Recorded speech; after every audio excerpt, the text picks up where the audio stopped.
আসসালামু আলাইকুম ওয়া রাহমাতুল্লাহ। সুপ্রিয় শিক্ষার্থী, কেমন আছো তোমরা? একটু কমেন্ট করো তো, আমাকে তোমরা শুনতে পাচ্ছ কিনা, সাউন্ড ঠিকঠাক আছে কিনা, তারপর আমরা ক্লাসটা আমাদের শুরু করি।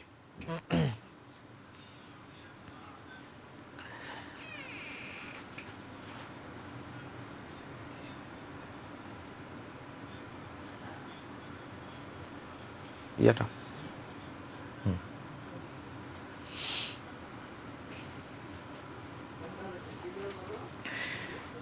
জি, চলো আমরা তাহলে আমাদের জি ধন্যবাদ। হ্যাঁ, আমরা তাহলে আমাদের ক্লাস শুরু করতে পারি। আমি যদি ভুল না করে থাকি, তোমরা আজকে 26 ব্যাচের যারা আছো মেডিকেল ভর্তি পরীক্ষার জন্য এখন থেকেই প্রিপারেশন নেওয়া শুরু করছো, তাদের জন্যই আমাদের এই ফ্রি ক্লাসগুলো।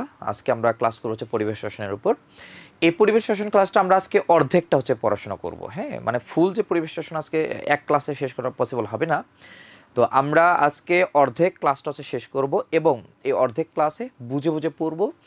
আমরা আজকে একটু দেখব যে সৃজনশীল শিক্ষা পদ্ধতিতে আমাদের সামনে যে ফুল সিলেবাসে যে এইচএসসি যে 26 ব্যাচে যে পরীক্ষা হবে, সেই পরীক্ষায় জ্ঞানমূলক এবং অনুধাবনমূলক যে কোশ্চেনগুলো হয়, সেই কোশ্চেনগুলো আজকে আমরা দেখব যে আমাদের এই পড়ার মধ্যে থাকবে। মানে তোমাদেরকে আজকে কম্পেয়ার করব যে আমরা যদি ইন্টারমিডিয়েটের যে প্রিপারেশনটা নিব, সেই ইন্টারমিডিয়েটের প্রিপারেশনটাই ঠিক অ্যাডমিশন টেস্টের জন্য কীভাবে কাজে লাগে। এটা আজকে তোমাদের জাস্ট একটা ধারণা দিয়ে আজকে আমরা বিদায় নেব ইনশাআল্লাহ।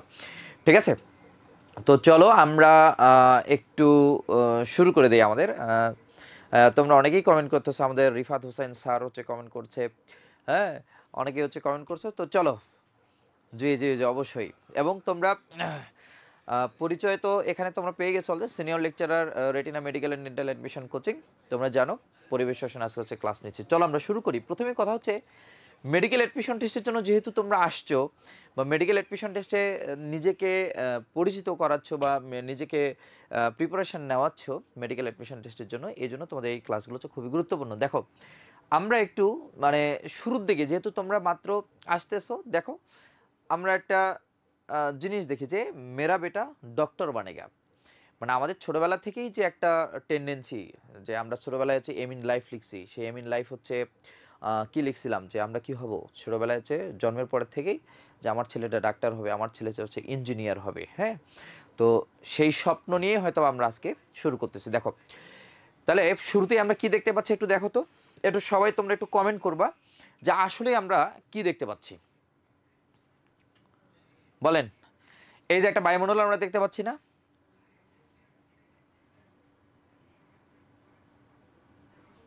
হ্যাঁ হ্যাঁ হ্যাঁ হ্যাঁ, দেখেন তাহলে এই যে দেখো আমরা একটা বায়ুমণ্ডল দেখতে পাচ্ছি এখানে। সেই বায়ুমণ্ডলটা দেখো এখানে কতগুলো স্তর আছে। তা আমরা নর্মালি যদি আমরা একটা চিন্তা চিন্তা ভাবনা করি যে বায়ুমণ্ডলে আসলে উপাদান কি কি আছে, একবারে শুরুর কোশ্চেন এটা। যদি আমরা হিসাব করি যে এমসিকিউ যে কোশ্চেন, সেই কোশ্চেন এমসিকিউ কোশ্চেন শুরুর কোশ্চেন যদি আমরা হিসাব করি, তাহলে কি হবে যে বায়ুমণ্ডলের উপাদান কি কি আছে। আমরা জানি যে নাইট্রোজেন আছে, আমরা জানি যে অক্সিজেন আছে, আমরা জানি যে কার্বন ডাই অক্সাইড আছে, আরও তোমার আরও আর্গন গ্যাস টেস্ট যা আছে এই সবগুলো কিন্তু আমাদের আছে। তা আমরা একটু দেখে নেই নাইট্রোজেন যে গ্যাসটা আছে, সেই নাইট্রোজেন গ্যাসটা কত পার্সেন্ট আছে। আমরা জানি যে 78.09% কি নাইট্রোজেন গ্যাস আছে। অক্সিজেন যে গ্যাসটা আছে, সেই গ্যাসটা কত পার্সেন্ট আছে, 20.95 অথবা 20.94 আছে। এই যে দেখো একটা ইনফরমেশন চেঞ্জ, ইনফরমেশনের একটা গ্যাপ, এবং খুবই সামান্য একটা গ্যাপ। দেখো যে 20.95 এবং 20.94। তোমরা একটু সবাই একটু আলহামদুলিল্লাহ পড়তে পারো। ঠিক আছে, একটু তোমরা একটু আলহামদুলিল্লাহ পড়ো, যে যেখানে আছো একটু আলহামদুলিল্লাহ পড়ে নাও। কেন পড়বা একটু পরে বলতেছি, আগে একটু আলহামদুলিল্লাহ পড়ে নাও। এবং তোমরা চাইলে কমেন্টে একটু লিখতে পারো আলহামদুলিল্লাহ। ঠিক আছে, যাই হোক, আচ্ছা তোমরা কেন আলহামদুলিল্লাহ পড়লাম, এটা মানে কথা যে আমরা কেন আলহামদুলিল্লাহ বললাম। কারণ তোমাদের খুবই কপাল ভালো, খুবই কপাল ভালো যে আমাদের হাজারি স্যার, মানে সরি আজমল স্যার আমাদের কেমিস্ট্রি লেখে নাই, এই জন্য আমরা আলহামদুলিল্লাহ পড়লাম। কারণ আজমল স্যার যদি এই তোমার কেমিস্ট্রি লিখতো, তাহলে প্রত্যেকটা টপিক তোমার প্রত্যেকটা মান চেঞ্জ করে দিত। ঠিক আছে না? তো যেহেতু প্রত্যেকটা মান চেঞ্জ করে দিত, এই জন্য আমাদের শুক্রিয়া আদায় করা উচিত যে আজমল স্যার কেমিস্ট্রি লেখে নাই, এটা শুক্রিয়া। তো দেখো এখানে হাজারি স্যারের কিছু কিছু ইনফরমেশন একটু এদিক সেদিক আছে, একটু এদিক সেদিক আছে, তবে এটা একবারে মানে ধরার মতো। ঠিক আছে, সমস্যা নাই। তাহলে অক্সিজেনের হচ্ছে কত পার্সেন্ট আছে দেখো, অক্সিজেনের হচ্ছে 20.95, আমরা যে কোনো একটা মুখস্থ করবো তাহলেই হবে। আর কার্বন ডাইঅক্সাইড আমরা জানি যে 0.033% হচ্ছে কার্বন ডাইঅক্সাইড আছে, এটা হচ্ছে মুখস্থ করলেই হয়ে যাবে ইনশাআল্লাহ। তাহলে এই তিনটা ইনফরমেশন মেডিকেল এডমিশন টেস্টে কিন্তু এই তিনটা ইনফরমেশন থেকে কিন্তু কোশ্চেন কিন্তু আসছে। তাহলে দেখো কিভাবে কোশ্চেন আসছে। নাম্বার 1 যে নাইট্রোজেন হচ্ছে কত পার্সেন্ট আছে, তো অপশনে ছিল কি জানো, অপশনে ছিল রেঞ্জ ছিল, ঠিক আছে, অপশনে মূলত রেঞ্জ ছিল। রেঞ্জ বলতে কি যে 77 থেকে 78% না 78 থেকে তোমার হচ্ছে 79% হবে, বলো দেখি 78 থেকে 77 থেকে 78 না 78 থেকে 79% হবে, বলো।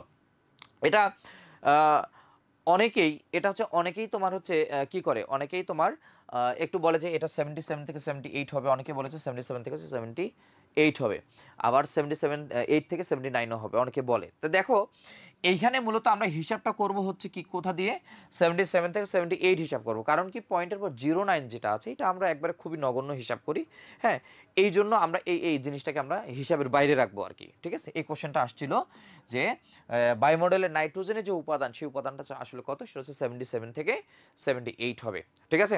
আশা করি তোমরা হচ্ছে বুঝতে পারছো।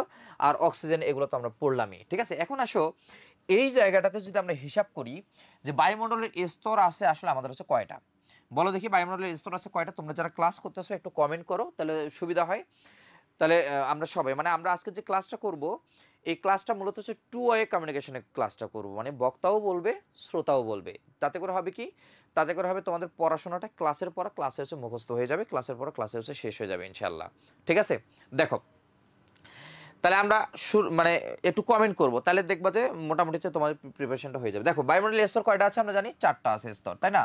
বায়ুমণ্ডলের স্তর কয়টা, 4টা। আমরা যদি হিসাব করি ধরো যে এই যে এই স্তরটার নাম কি বলো দেখি, তোমরা যারা ক্লাস করতেছো এই যে দেখো তো আমি যে স্তরটা আঁকাইলাম এই স্তরটার নাম কি রে, বলো একটু একটু কমেন্ট করো শুনি। হ্যাঁ তোমরা অনেকেই কমেন্ট করতেছো যে বায়ুমণ্ডলের স্তর হইতেছে, হ্যাঁ, আরে এটা এটা ভূপৃষ্ঠ না রে, সরি এটা হচ্ছে ট্রপোস্ফিয়ার না, এটা হচ্ছে ভূপৃষ্ঠ, ঠিক আছে। এটার নাম কি, এটার নাম হচ্ছে ভূপৃষ্ঠ। তো ভূপৃষ্ঠ যদি যাই তারপরে যে এটা হচ্ছে ট্রপোস্ফিয়ার, এটা হচ্ছে স্ট্র্যাটোস্ফিয়ার, এটা হচ্ছে মেসোস্ফিয়ার, এটা হচ্ছে থার্মোস্ফিয়ার, আর এই যে তোমার হচ্ছে এটা আল্লাহর রহমত সুন্দর মতো একটা হচ্ছে কি আছে, সুন্দর মতো একটা আছে সূর্য, তাই না। তো এই যে তোমার যে সূর্যটা যা আছে, তো দেখো এই যে ট্রপোস্ফিয়ার যেটা আছে সেই ট্রপোস্ফিয়ার হচ্ছে পরিসর কত, মানে ভূপৃষ্ঠতে যদি আমরা হিসাব করি তাহলে এর পরিসরটা কত, আমরা জানি এর পরিসরটা হচ্ছে কত, 0 থেকে 15 কিলোমিটার। আবার এখান থেকে যদি আমরা এখানে যাই স্ট্র্যাটোস্ফিয়ারে যাই, তাহলে মানে আমি যদি লিখি একটু ধরো যে ট্রপো, ঠিক আছে, ট্রপো, তারপর হচ্ছে স্ট্রাটো, তারপর হচ্ছে মেসো, ঠিক আছে, তারপর হচ্ছে ধরো যে থার্মোস্ফিয়ার, তাই না। তাহলে ট্রপোস্ফিয়ার হচ্ছে পরিসর কত, 0 থেকে 15, তারপর আসে স্ট্র্যাটোস্ফিয়ার, স্ট্র্যাটোস্ফিয়ার পরিসর আমরা জানি যে 15 থেকে 50 কিলোমিটার। আবার ধরো যে মেসোস্ফিয়ারের হচ্ছে কত আছে, 50 থেকে 85 কিলোমিটার। আবার এখানে যদি হিসাব করি থার্মোস্ফিয়ার, সেই থার্মোস্ফিয়ার হচ্ছে 85 থেকে 500 কিলোমিটার। তাহলে এই যে দেখো কত কিলোমিটার বিস্তৃত হচ্ছে আমাদের এই বায়ুমণ্ডলের স্তরগুলো। প্রথম কোশ্চেন হচ্ছে এটা। তাহলে প্রথম কোশ্চেন যদি আমি করি যে বায়ুমণ্ডলে যে স্তরগুলো আছে সেই স্তরগুলা এই ভূপৃষ্ঠ থেকে কত কিলোমিটার ব্যাপী হচ্ছে বিস্তৃত, তাহলে আমরা দেখলাম যে 0 থেকে তোমার একবারে টোটাল হচ্ছে কত কিলোমিটার, একটু আওয়াজ দিতে হইবে তোমাদেরকে, ঠিক আছে, মানে কমেন্টে আওয়াজ দিতে হইবে। দেখো তাহলে 0 থেকে কত কিলোমিটার হইলো আমাদের, 0 থেকে 500 কিলোমিটার। তার মানে হিসাবটা হচ্ছে আমাদের বায়ুমণ্ডলের যে বিস্তৃতিটা আছে সেই বায়ুমণ্ডলের বিস্তৃতিটা হচ্ছে 500 কিলোমিটার ব্যাপী, ঠিক আছে। আচ্ছা এখন আসো এই যে থার্মোস্ফিয়ারটা আছে না, এই থার্মোস্ফিয়ারটা কিন্তু কবিস্ফিয়ারের মধ্যে দুই প্রকার আছে, ঠিক আছে, যে দুই প্রকার থার্মোস্ফিয়ারকে দুই ভাগে ভাগ করা হয়, একটা হচ্ছে এক্সোস্ফিয়ার আছে, আরেকটা আছে কি আছে, আরেকটা আছে তোমার হচ্ছে আয়নোস্ফিয়ার আছে। আবার এইটাকে আবার কেউ কেউ বলে চুম্বকোস্ফিয়ার।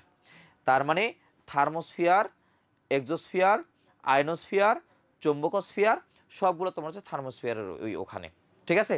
তাহলে এটা নিয়ে আমাদের হচ্ছে ক্লিয়ার হয়ে গেল। এখন আসি এই যে বায়ুমণ্ডলের যে স্তরগুলো আছে সেই স্তরগুলোতে আসলে কি ঘটে, কি হয়, এইটা আমাদের জন্য কিন্তু ইম্পর্টেন্ট, ঠিক আছে। যেমন আমরা যদি বলি যে এই যে ট্রপোস্ফিয়ার আছে না, এই যে তোমার হচ্ছে ট্রপোস্ফিয়ার, তো এই ট্রপোস্ফিয়ারে যত প্রাকৃতিক ঝড় আছে, যত প্রাকৃতিক ঝড় আছে, দাঙ্গা হাঙ্গামা আছে আল্লাহর রহমত, ঠিক আছে। তো এই যে যত দাঙ্গা হাঙ্গামা প্রাকৃতিক ঝড় এবং আমরা যে বসবাস করি, ঠিক আছে, এবং এই যে জুলাই আন্দোলন, তারপরে তোমার হচ্ছে সংগ্রাম, আন্দোলন সংগ্রাম যা আছে সব কোন স্তরে তোমার হচ্ছে ঘটে, ঠিক আছে? তাহলে কোন স্তরে ঘটে বলো দেখি? এই যে তোমার হচ্ছে ট্রপোস্ফিয়ারে ঘটে, প্রাকৃতিক যত ঝড় আছে, বুঝছেন? তাহলে ট্রপোস্ফিয়ারে গেল, এবং এখান দিয়ে আমরা যেটা বলি যে সাধারণ বিমান যেটা হচ্ছে আসে, সে সাধারণ বিমান হচ্ছে চলাচল করে তোমার, বিমান হচ্ছে চলাচল করে কোথা দিয়ে? বিমান চলাচল করে এই ট্রপোস্ফিয়ার দিয়ে। তাহলে এটা প্রশ্ন জায়গাতে আসলে কিভাবে, মানে বিষয়টা কিভাবে সাধারণ বিমান যে চলাচল করে সেটা হচ্ছে কিভাবে? দেখো, তোমরা যারা বিমানে উঠছো, হ্যাঁ, তোমরা যারা বিমানে উঠছো তারা হয়তো বা জানো যে যখন বিমানে আমরা উঠি তখন একটা অ্যানাউন্স করে যে ভদ্র মহিলা এবং মহোদয়গণ, আজকে আমরা এত কিলোমিটার, মানে আজকে আমরা ধরো যে ঢাকা থেকে সৈয়দপুর যাবো সাপোজ, তাহলে ঢাকা থেকে সৈয়দপুর হচ্ছে পৌঁছাবো 50 মিনিটে হচ্ছে পৌঁছাবো, এবং 14,000 ফিট উপর দিয়ে হচ্ছে আমরা 50 মিনিটে সৈয়দপুর বিমানবন্দর হচ্ছে পৌঁছাবো। তো এই যে 14,000 ফিটের যে কথা বললো, এই যে তোমার হচ্ছে 14,000 ফিটের যে কথা বলো, এই ফিট থেকে যদি কিলোমিটার করো তাহলে কত কিলোমিটার হয় দেখো। আমরা যদি সর্বোচ্চ একটা রেঞ্জ হিসাব করি, ধরো যে তোমার 42,000 ফিট সাপোজ, ধরো যে বিমানটা যাবে 42,000 ফিট উপর দিয়ে, তাহলে এই 42,000কে যদি আমরা কিলোমিটারে যদি প্রকাশ করি তাহলে হবে 12.8 কিলোমিটার। ঠিক আছে, 12.8 কিলোমিটার হবে। তো এই যে 12.8 কিলোমিটার যে হইল, সেটা কোন অঞ্চল দিয়ে যাইতেছে দেখো তো, 0 থেকে কত কিলোমিটার? 15 কিলোমিটার। তো এই জন্য আমরা বলি যে সাধারণ যে বিমান বা যাত্রীবাহী যে বিমানগুলো আছে, সে যাত্রীবাহী বিমানটা হচ্ছে মূলত এই ট্রপোস্ফিয়ার দিয়ে হচ্ছে চলাচল করে। এবার আসি আমরা জেড বিমান। তাহলে জেড বিমান তোমার হচ্ছে যায় কোন দিক দিয়া? জেড বিমান যায় হচ্ছে আমাদের স্ট্রাটোস্ফিয়ার দিয়া। তাহলে এটা হচ্ছে জেড বিমান। তাহলে জেড বিমান গেল কোন দিক দিয়া? স্ট্রাটোস্ফিয়ার। এবং এখানে একটা দেখবা যে স্ট্রাটোস্ফিয়ারে মূলত হচ্ছে ইয়া থাকে, ওজোন স্তর থাকে। ঠিক আছে, স্ট্রাটোস্ফিয়ার কি থাকে? স্ট্রাটোস্ফিয়ার মূলত হচ্ছে ওজোন স্তর থাকে। এই দুইটা ইম্পর্টেন্ট ইনফরমেশন হচ্ছে তোমার স্ট্রাটোস্ফিয়ার থেকে, যে একটা হচ্ছে জেড বিমান, একটা হচ্ছে জেড বিমান, আর একটা হচ্ছে কি, এই যে ওজোন স্তর, এটা তোমার হচ্ছে স্ট্রাটোস্ফিয়ার। ঠিক আছে, এবার আমরা যদি আসি মেসোস্ফিয়ার, মেসোস্ফিয়ারটা হচ্ছে তোমার কি জানো? এটা হচ্ছে সবচেয়ে শীতলতম এলাকা, সবচেয়ে শীতলতম এলাকা হচ্ছে এই মেসোস্ফিয়ার। ঠিক আছে, এবং এখানে আরেকটা ঘটনা ঘটে, সেটা হচ্ছে উল্কাপিণ্ড এখানে ধ্বংস হয়। এটা মনে রাখবা, হ্যাঁ, যে উল্কাপিণ্ড এখানে কি হয়? উল্কাপিণ্ড হচ্ছে তোমার হচ্ছে ধ্বংস হয়, এটা একটা। তাহলে শীতলতম অঞ্চল আর উল্কাপিণ্ড ধ্বংস হয় মেসোস্ফিয়ারে। আর থার্মোস্ফিয়ারে আমরা যদি ইম্পর্টেন্ট একটা কোশ্চেন যদি পড়ি, সেটা হচ্ছে বেতার তরঙ্গ। বেতার তরঙ্গ তোমার হচ্ছে প্রতিফলিত হয় এখানে, বেতার তরঙ্গ প্রতিফলিত হয় এখানে, বুঝছো কিনা? তাহলে দেখো, এই যে কয়েকটা ইনফরমেশন আমরা পড়লাম, তার আমরা যদি আরেকটা বার হচ্ছে রিক্যাপ করে ফেলি, তাহলে এতক্ষণ ধরে কী কী পড়লাম দেখো। প্রথম কথা হচ্ছে এদের পরিসরগুলো আমরা পড়ে ফেললাম। এই পরিসর কী কী আছে? পরিসর দেখা যাচ্ছে 0 থেকে 15 কিলোমিটার, অথবা 15 থেকে 50 কিলোমিটার, তারপর 50 থেকে 85, 85 থেকে তোমার হচ্ছে 500। এগুলো হচ্ছে আমাদের বায়ুমণ্ডলের স্তরগুলোর হচ্ছে পরিসর। এরপরে কোথায় কি হয়? ট্রপোস্ফিয়ারে বললাম সাধারণ বিমান বা যাত্রীবাহী বিমান, প্রাকৃতিক যত ঝড় আছে সবগুলো তোমার হয় ট্রপোস্ফিয়ারে। তারপরে আমরা যদি আসি স্ট্রাটোস্ফিয়ার কি হয়? জেট বিমান এবং ওজোন স্তর এখানে। মেসোস্ফিয়ারে কি আছে? মেসোস্ফিয়ার উল্কাপিণ্ড ধ্বংস হয়, শীতলতম অঞ্চল। তারপরে থার্মোস্ফিয়ার আমরা বললাম যে বেতার তরঙ্গ প্রতিফলিত হয়, এবং এটা সবচেয়ে মানে উষ্ণতম অঞ্চল। প্রশ্ন আসে, তোমাদেরকে প্রশ্ন দিবে যে এখানে শীতলতম অঞ্চল হচ্ছে তোমার কি? মেসোস্ফিয়ার। তাহলে উষ্ণতম অঞ্চল হচ্ছে কোনটা? উষ্ণতম অঞ্চল হবে এই যে থার্মোস্ফিয়ার বা আয়নোস্ফিয়ার। ঠিক আছে, এবং এই যে আমরা যে বললাম যে বায়ুমণ্ডলের বা তোমার এই ভূপৃষ্ঠের বিস্তৃতি, বায়ুমণ্ডলের যে বিস্তৃতি, সেই বিস্তৃতিটা কত কিলোমিটার পর্যন্ত ছিল? 500 কিলোমিটার পর্যন্ত হচ্ছে এই বিস্তৃতিটা হচ্ছে ছিল। ঠিক আছে, তাহলে এখন দেখো এই যে সূর্য থেকে, তাহলে এতটুকু ক্লিয়ার তো তোমাদের? বলো, তোমরা যারা ক্লাস করতেছো এতটুকু তোমাদের হচ্ছে ক্লিয়ার কি ক্লিয়ার না? বলো।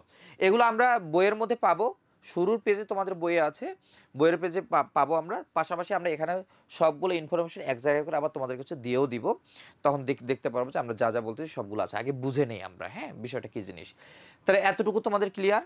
তাহলে আমরা আর একটু যদি সামনের দিকে আগাই, সামনের দিকে দেখো যে এখানে আমরা বললাম না যে এই যে এত এত কিছু তোমার হচ্ছে এই স্তরগুলোতে হয়।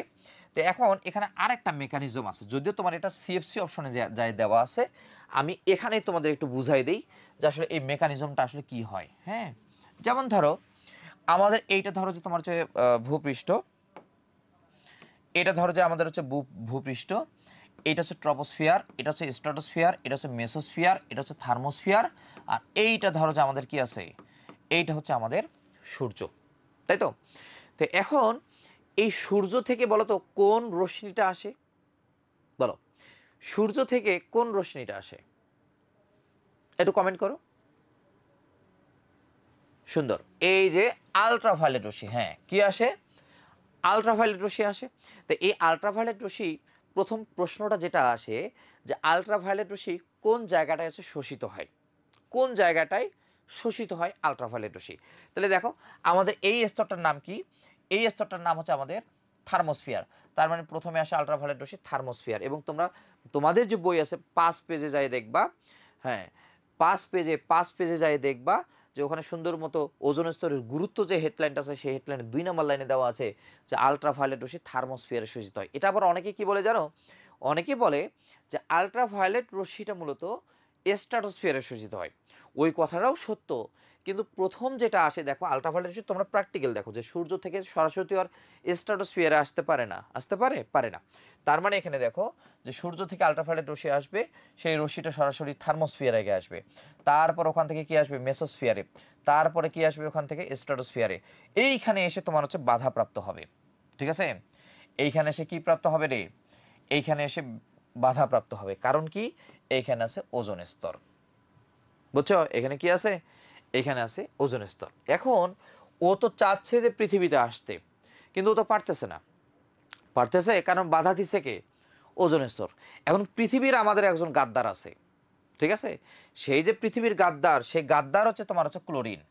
ঠিক আছে, পৃথিবীর গাদ্দার কে, পৃথিবীর গাদ্দার হচ্ছে ক্লোরিন। এবং সে কি কাজ করছে, সে মানে এখানে ওয়ান কাইন্ড অফ ধরো যে একটা মানে ভালোবাসা একটা মানে সিনেমার একটা কাহিনী, ধরো যে সোজা কথা সিনেমার কাহিনী, সিনেমার কাহিনী মানে ধরো এই যে আলট্রাভায়োলেট রশ্মি, এই আলট্রাভায়োলেট রশ্মি পছন্দ করে ধরো যে ক্লোরিনকে, এই যে ক্লোরিন আর আলট্রাভায়োলেট রশ্মি ধরো যে দুজনকে ধরো যে পছন্দ করে। তো যখন পছন্দ করে তখন আলট্রাভায়োলেট রশ্মি এখানে বাধাপ্রাপ্ত হয়েছে, তখন এখান থেকে কি যাবে, নায়ক যাবে, নায়ক যায় ওখানে এই যে ওজোন স্তরটা যে আছে সেই ওজোন স্তরকে ক্লোরিন যায় কি করবে, একটু মানে হালকা ধরো যে কাতিকুতি দেবে, সাপোজ ধরো যে হালকা ধরো যে কাতিকুতি দেবে।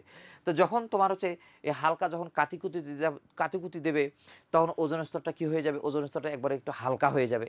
তো যখনই তোমার ওজোন স্তর হালকা হয়ে যাবে তখন এই আলট্রাভায়োলেট রশ্মি কোন জায়গায় আসবে, আলট্রাভায়োলেট রশ্মি তোমার হচ্ছে আসবে পৃথিবীতে চলে আসবে। ঠিক আছে, আলট্রাভায়োলেট রশ্মি কোথায় চলে আসবে, আলট্রাভায়োলেট রশ্মি পৃথিবীতে চলে আসবে। এখন তোমরা বলো তো যে এইখানে মূলত দায়টা কার, এই যে আলট্রাভায়োলেট রশ্মি বাধা দিচ্ছে ওজোন স্তর, কিন্তু সে আবার পৃথিবীতে চলে আসতেছে, তো এর দায় কার বলো, তাহলে এর দায়টা কার, এর দায় কি ক্লোরিনের? তোমরা হয়তোবা ক্লোরিনকে দায় চাপানোর রাজনীতি হয়তোবা এখানে করবা, যে এখানে তোমার হচ্ছে ক্লোরিনকে হচ্ছে হয়তোবা দায় দিবা, কিন্তু আসলে এই দায় কিন্তু ক্লোরিনের না, এই দায় হচ্ছে তোমাদের, এই দায় হচ্ছে, হ্যাঁ তোমরা দায় চাপানোর রাজনীতি করো না, শোনো এই দায় হচ্ছে তোমাদের। কেন তোমাদের দায়, এই যে তোমরা ক্লাস করতেছো, অনেকে দেখবো যে ক্লাস করতে বাসায় বসে ক্লাস করতে, বাসায় কি চালাইতেছো, এসি চালাইতেছো। এসি থেকে আসে কি রে, এই এসি থেকে আসে কি, এসি থেকে তোমার হচ্ছে সিএফসি আসে, তাই না? তো এই যে সিএফসি আসে এসি থেকে, তো এই যে সিএফসি থেকেই তো মূলত আসে কি ক্লোরিন, সিএফসি থেকে আসে কি ক্লোরিন। তো এই ক্লোরিন তোমার যায় তোমার এই যে ওজোন স্তরকে ফুটা করে দেয়, এই জন্য বলা হয় এটাকে আমরা বলি ওজোন স্তর ক্ষয়। ঠিক আছে, তখন কি আসে, আলট্রাভায়োলেট রশ্মি পৃথিবীতে ফেরত আসে। বিষয়টা কি ক্লিয়ার, কি ক্লিয়ার না কও বলো, বিষয়টা কি ক্লিয়ার? এখন তোমরা বলবা যে আমি দায় দিয়ে দিছি তোমাদেরকে, আসলে আমি তোমাদেরকে দায় দিইনি। হ্যাঁ, তাহলে বিষয়টা গেল। এখন এই যে আলট্রাভায়োলেট রশ্মি আমাদের যে পৃথিবীতে যে চলে আসলো, এখন এই পৃথিবীতে আসার পর আলট্রাভায়োলেট রশ্মি আসলে কি করে, কি ক্ষতিটা করে আমাদের, দেখবা যে অনেকের তোমার হচ্ছে স্কিন ক্যান্সার করে, তাই না, স্কিন ক্যান্সার করে, তারপর আর কি করে বলো দেখি, তোমার হচ্ছে চোখের আই ক্যাটারেক্ট সৃষ্টি করে। ঠিক আছে, আই ক্যাটারেক্ট যেটা আছে, যে স্কিন ক্যান্সার, আই ক্যাটারেক্ট, এগুলো হচ্ছে আমাদের হচ্ছে কি করে, মানে রোগ সৃষ্টি করে, ডিজিজ করে। তাহলে এই হচ্ছে আমাদের মোটামুটি আলট্রাভায়োলেট রশ্মির যে পোর্শনটা এটা। এখন আসো এই যে তোমার এখানে আরও কিছু ইনফরমেশন আছে, যে ইনফরমেশনগুলো আমরা একটু পড়ে ফেলি, যেগুলো হচ্ছে মেডিকেল অ্যাডমিশন টেস্টের জন্য ইম্পর্টেন্ট। যেহেতু তোমাদের 26 ব্যাচ, তোমাদের খুব সম্ভবত ফুল সিলেবাসের হচ্ছে ইয়া হবে, সেই হিসাবে তোমাদের এমসিকিউর জন্য এখানে হচ্ছে খুব ইম্পর্টেন্ট একটা জিনিস আছে। যেমন যদি বলি যে এটা ধরো যে তোমার হচ্ছে ট্রপোস্ফিয়ার, এই সরি এটা হচ্ছে ভূপৃষ্ঠ, ট্রপোস্ফিয়ার, স্ট্রাটোস্ফিয়ার, মেসোস্ফিয়ার, থার্মোস্ফিয়ার, আর এইটা ধরো যে আমাদের হচ্ছে কি আছে, সূর্য আছে। ঠিক আছে, তো এখন দেখো এই যে এটা এটা তো ট্রপো, ঠিক আছে, এটা হচ্ছে ট্রপো, এটা হচ্ছে স্ট্রাটো, এটা হচ্ছে মেসো, এটা হচ্ছে থার্মো। এখন এখানে হিসাব করবো হচ্ছে দুইটা, একটা হচ্ছে কি টেম্পারেচার বাড়া কমা। এখানে দেখবা যে এই স্তর থেকে ওই স্তরে গেলে টেম্পারেচার হচ্ছে বাড়বে, তারপর আবার কমবে, তারপর হচ্ছে আবার বাড়বে। ঠিক আছে, তো এই যে টেম্পারেচার বাড়া কমা এইটাকে আমরা বলি ল্যাপস রেট। কি বলি আমরা বলো তো? ল্যাপস রেট বলি, ঠিক আছে? এই যে টেম্পারেচার বাড়া কমা সেটাকে আমরা ল্যাপস রেট বলি। তো এখান থেকে যদি একটু বাড়ে তাহলে তোমার হচ্ছে পজিটিভ ল্যাপস রেট, এখানে কমলে এটা হচ্ছে নেগেটিভ ল্যাপস রেট, ঠিক আছে? আবার ধরো যে বাড়বে, এবং সবচেয়ে উষ্ণতম অঞ্চল, বায়ুমণ্ডলের অঞ্চল যেটা আমরা বললাম সেটা হচ্ছে থার্মোস্ফিয়ার, কারণ এটা সূর্যের কাছাকাছি আছে, এজন্য সবচেয়ে উষ্ণতম অঞ্চল।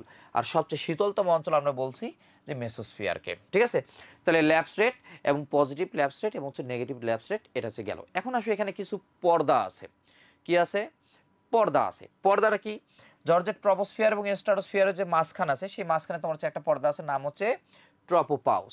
আবার স্ট্রাটোস্ফিয়ার মেসোস্ফিয়ারের মাঝখানে একটা পর্দা আছে, সেটার নাম হচ্ছে স্ট্রাটোপাউস। আবার মেসোস্ফিয়ার থার্মোস্ফিয়ারের মাঝখানে একটা পর্দা আছে, সেই পর্দার নাম হচ্ছে কি? মেসোপাউস, ঠিক আছে? তো এই তিনটা পর্দা আছে মোটামুটি, এই আমাদের হচ্ছে বায়ুমণ্ডলের যে অপশন, সেই অপশনগুলো শেষ। এখন আসো, এখানে আরেকটা জিনিস আছে যেটা হচ্ছে হোমোস্ফিয়ার আমরা বলি কোনটাকে, ঠিক আছে? আমরা বলি ধরো যে হোমোস্ফিয়ার, হ্যাঁ, হোমোস্ফিয়ার হচ্ছে আমরা বলি কাকে? যে 0 থেকে যারা 85 কিলোমিটার ব্যাপী অঞ্চলে যারা আছে তারাই হচ্ছে আমাদের হোমোস্ফিয়ার। আবার এখানে হেটারোস্ফিয়ার হচ্ছে কাদেরকে বলবো আমরা? হেটারোস্ফিয়ার। হেটারোস্ফিয়ার বলি আমরা 85 থেকে 500 কিলোমিটার ব্যাপী যারা আছে তাদেরকে আমরা বলি হেটারোস্ফিয়ার। তো হেটারোস্ফিয়ারে কারা কারা আছে, কোন কোন অঞ্চল আছে?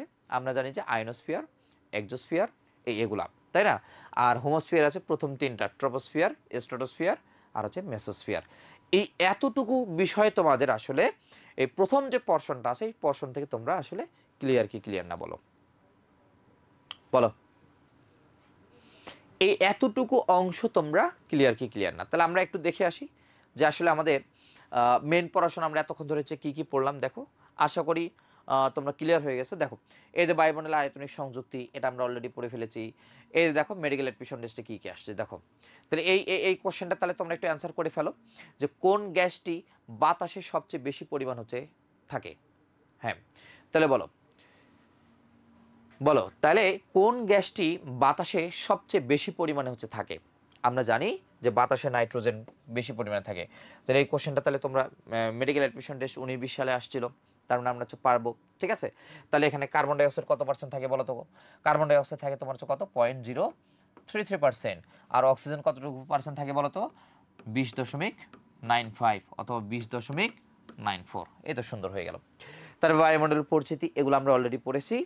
এছাড়াও তাপমাত্রা, এই যে পৃথিবীর গড় টেম্পারেচার, এটা হচ্ছে আমাদের জন্য ইম্পর্টেন্ট, যে পৃথিবীর গড় টেম্পারেচার হচ্ছে কত ডিগ্রি সেন্টিগ্রেড।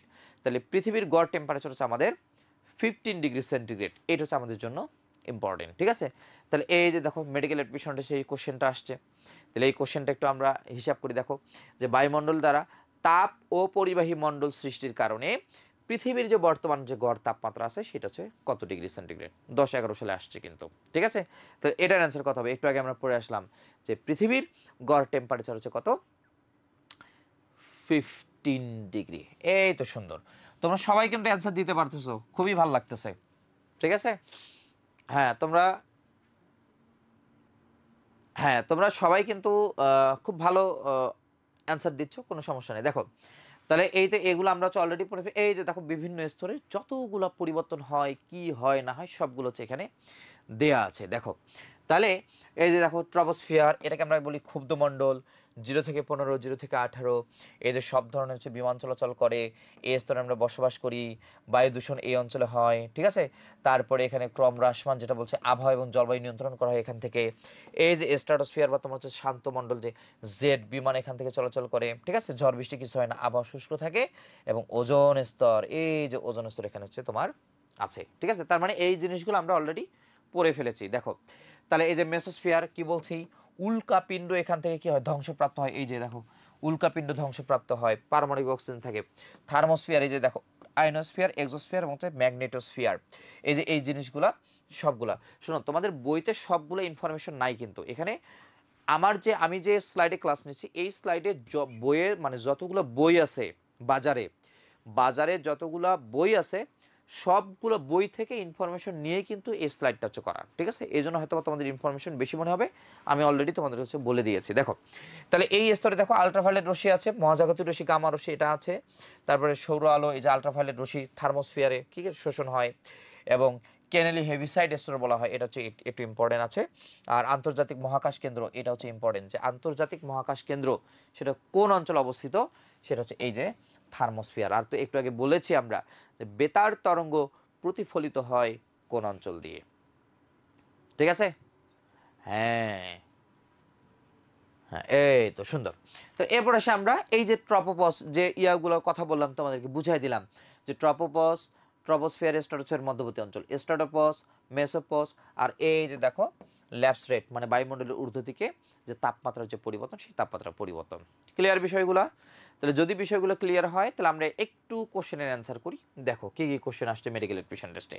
তো সূর্যের আলট্রাভায়োলেট রশ্মি বিকিরণের ক্ষতিকর প্রভাব থেকে সুরক্ষা দেয়, একটু আগে আমরা পড়ে আসছি, কে কোন অঞ্চলে থাকে। হ্যাঁ তোমাদেরকে স্লাইডটা হচ্ছে আমরা দিয়ে দিব, কোনো সমস্যা নাই, তোমরা টেনশন নিও না। যে স্লাইডটাতে আমি ক্লাস নিচ্ছি সেই স্লাইডটা তোমাদেরকে দিয়ে দেওয়া হবে, ঠিক আছে? তাহলে অ্যান্সার করো এটা, যে আলট্রাভায়োলেট রশ্মি বিকিরণের ক্ষতিকর প্রভাব থেকে সুরক্ষা দেয় কোন অঞ্চলে থাকা ওজোন স্তর। অ্যান্সার করো তোমরা। হ্যাঁ সুন্দর। এই যে দেখো তাহলে অ্যান্সার কি হবে, স্ট্রাটোস্ফিয়ারে থাকা ওজোন স্তর, তাই না? হ্যাঁ এই তো সুন্দর। ওকে, এরপরে আমরা আসি, দেখো এই যে এই কোশ্চেনটারও অ্যান্সার করো, দেখি পারতেছো কিনা।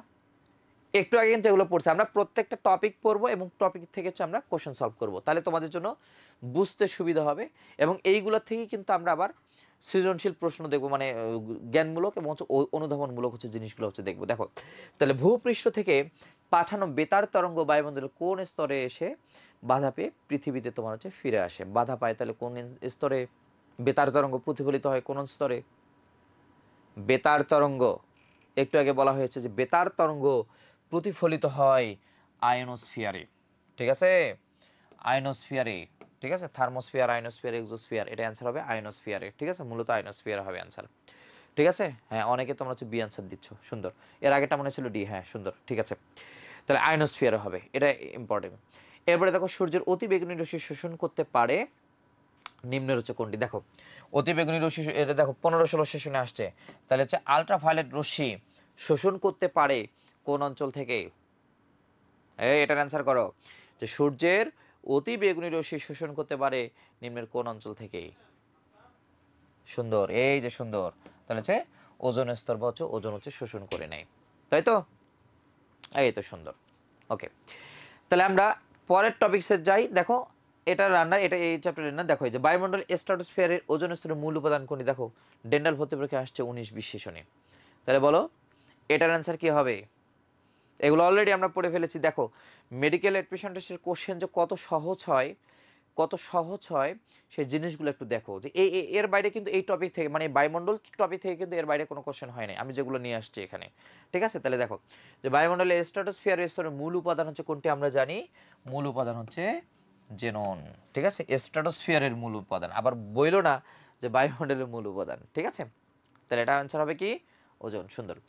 এরপরে আসি আমরা, নিচের কোন গ্যাসটি বায়ুমণ্ডলের তাপমাত্রার বৃদ্ধিতে সবচাইতে বেশি ভূমিকা রাখে? এটার অ্যান্সার আমি বলবো না, এটা তোমরাই বলবা, যে নিচের কোন গ্যাসটি বায়ুমণ্ডলের তাপমাত্রার বৃদ্ধিতে সবচাইতে বেশি ভূমিকা রাখে?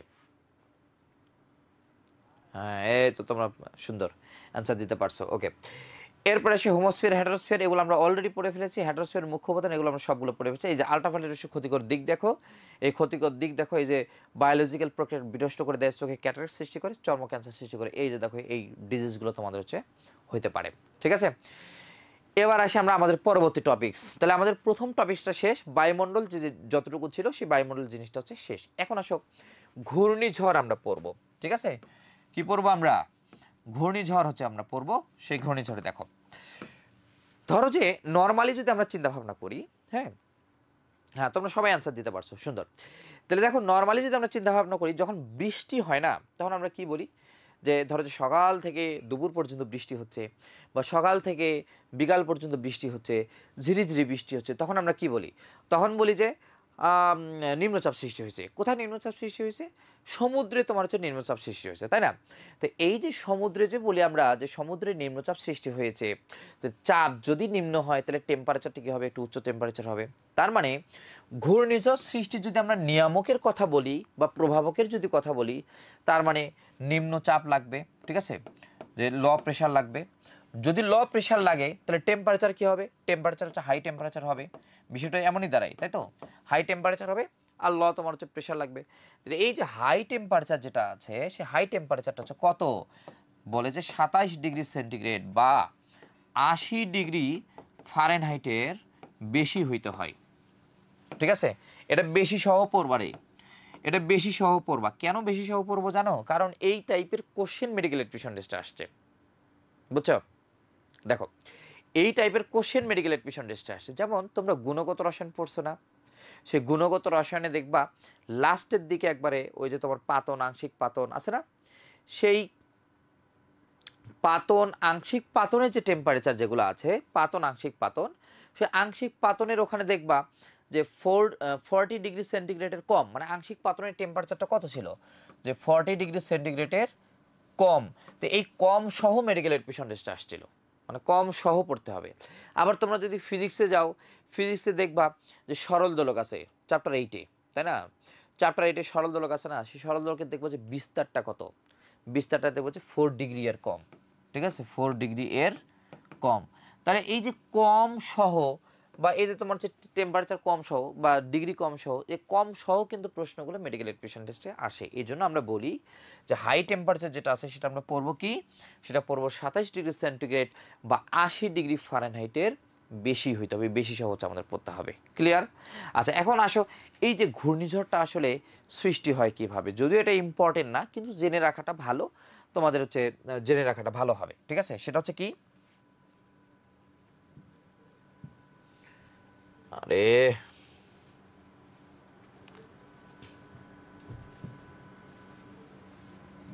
দেখো জেনে রাখাটা ভালো।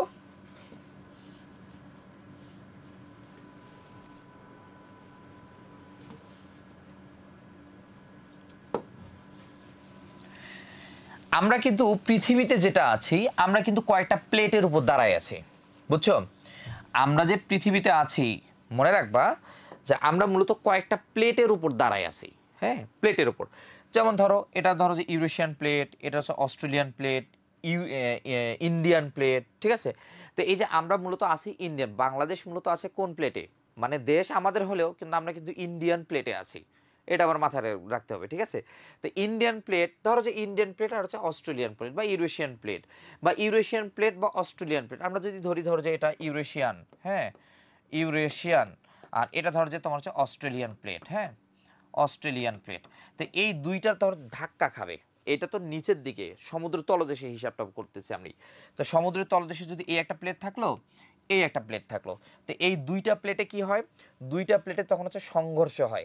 যখন সংঘর্ষটা হবে, যখন তোমার সংঘর্ষটা হবে তখন কি হবে, এই জায়গার যে মাটিগুলো আছে সে মাটিগুলো কি নিচে চলে যাবে, এটা তো নিচে, নিচে তো আর জায়গায় নেই, এটা একবারই সমুদ্র তলদেশ। তখন এই মাটিগুলো কি হবে, উপরে ধরো যে উঠে গেল। ঠিক আছে, উপরে উঠে গেল। তো যখন মাটি উপরে উঠবে তখন ওই সমুদ্র তলদেশে যে পানিগুলো একবারে ঘূর্ণিপাকের ধরো যে তোমার হচ্ছে সৃষ্টি হবে, তাই না? তো যখন এই যে ঘূর্ণিপাকের সৃষ্টি হবে তখন ওই ওখান থেকে দেখবা যে ঘূর্ণিঝড়টা আস্তে আস্তে আস্তে আস্তে বড় আকার ধারণ করবে। এই জন্য বলি আমরা এটাকে বলি টেকটনিক ভূমিকম্প। এটাকে কি বলা হয়, এটাকে বলা হয় টেকটনিক ভূমিকম্পের ফলে এই মূলত ঘূর্ণিঝড়টা হচ্ছে সৃষ্টি হয়। বুঝছেন বিষয়টা?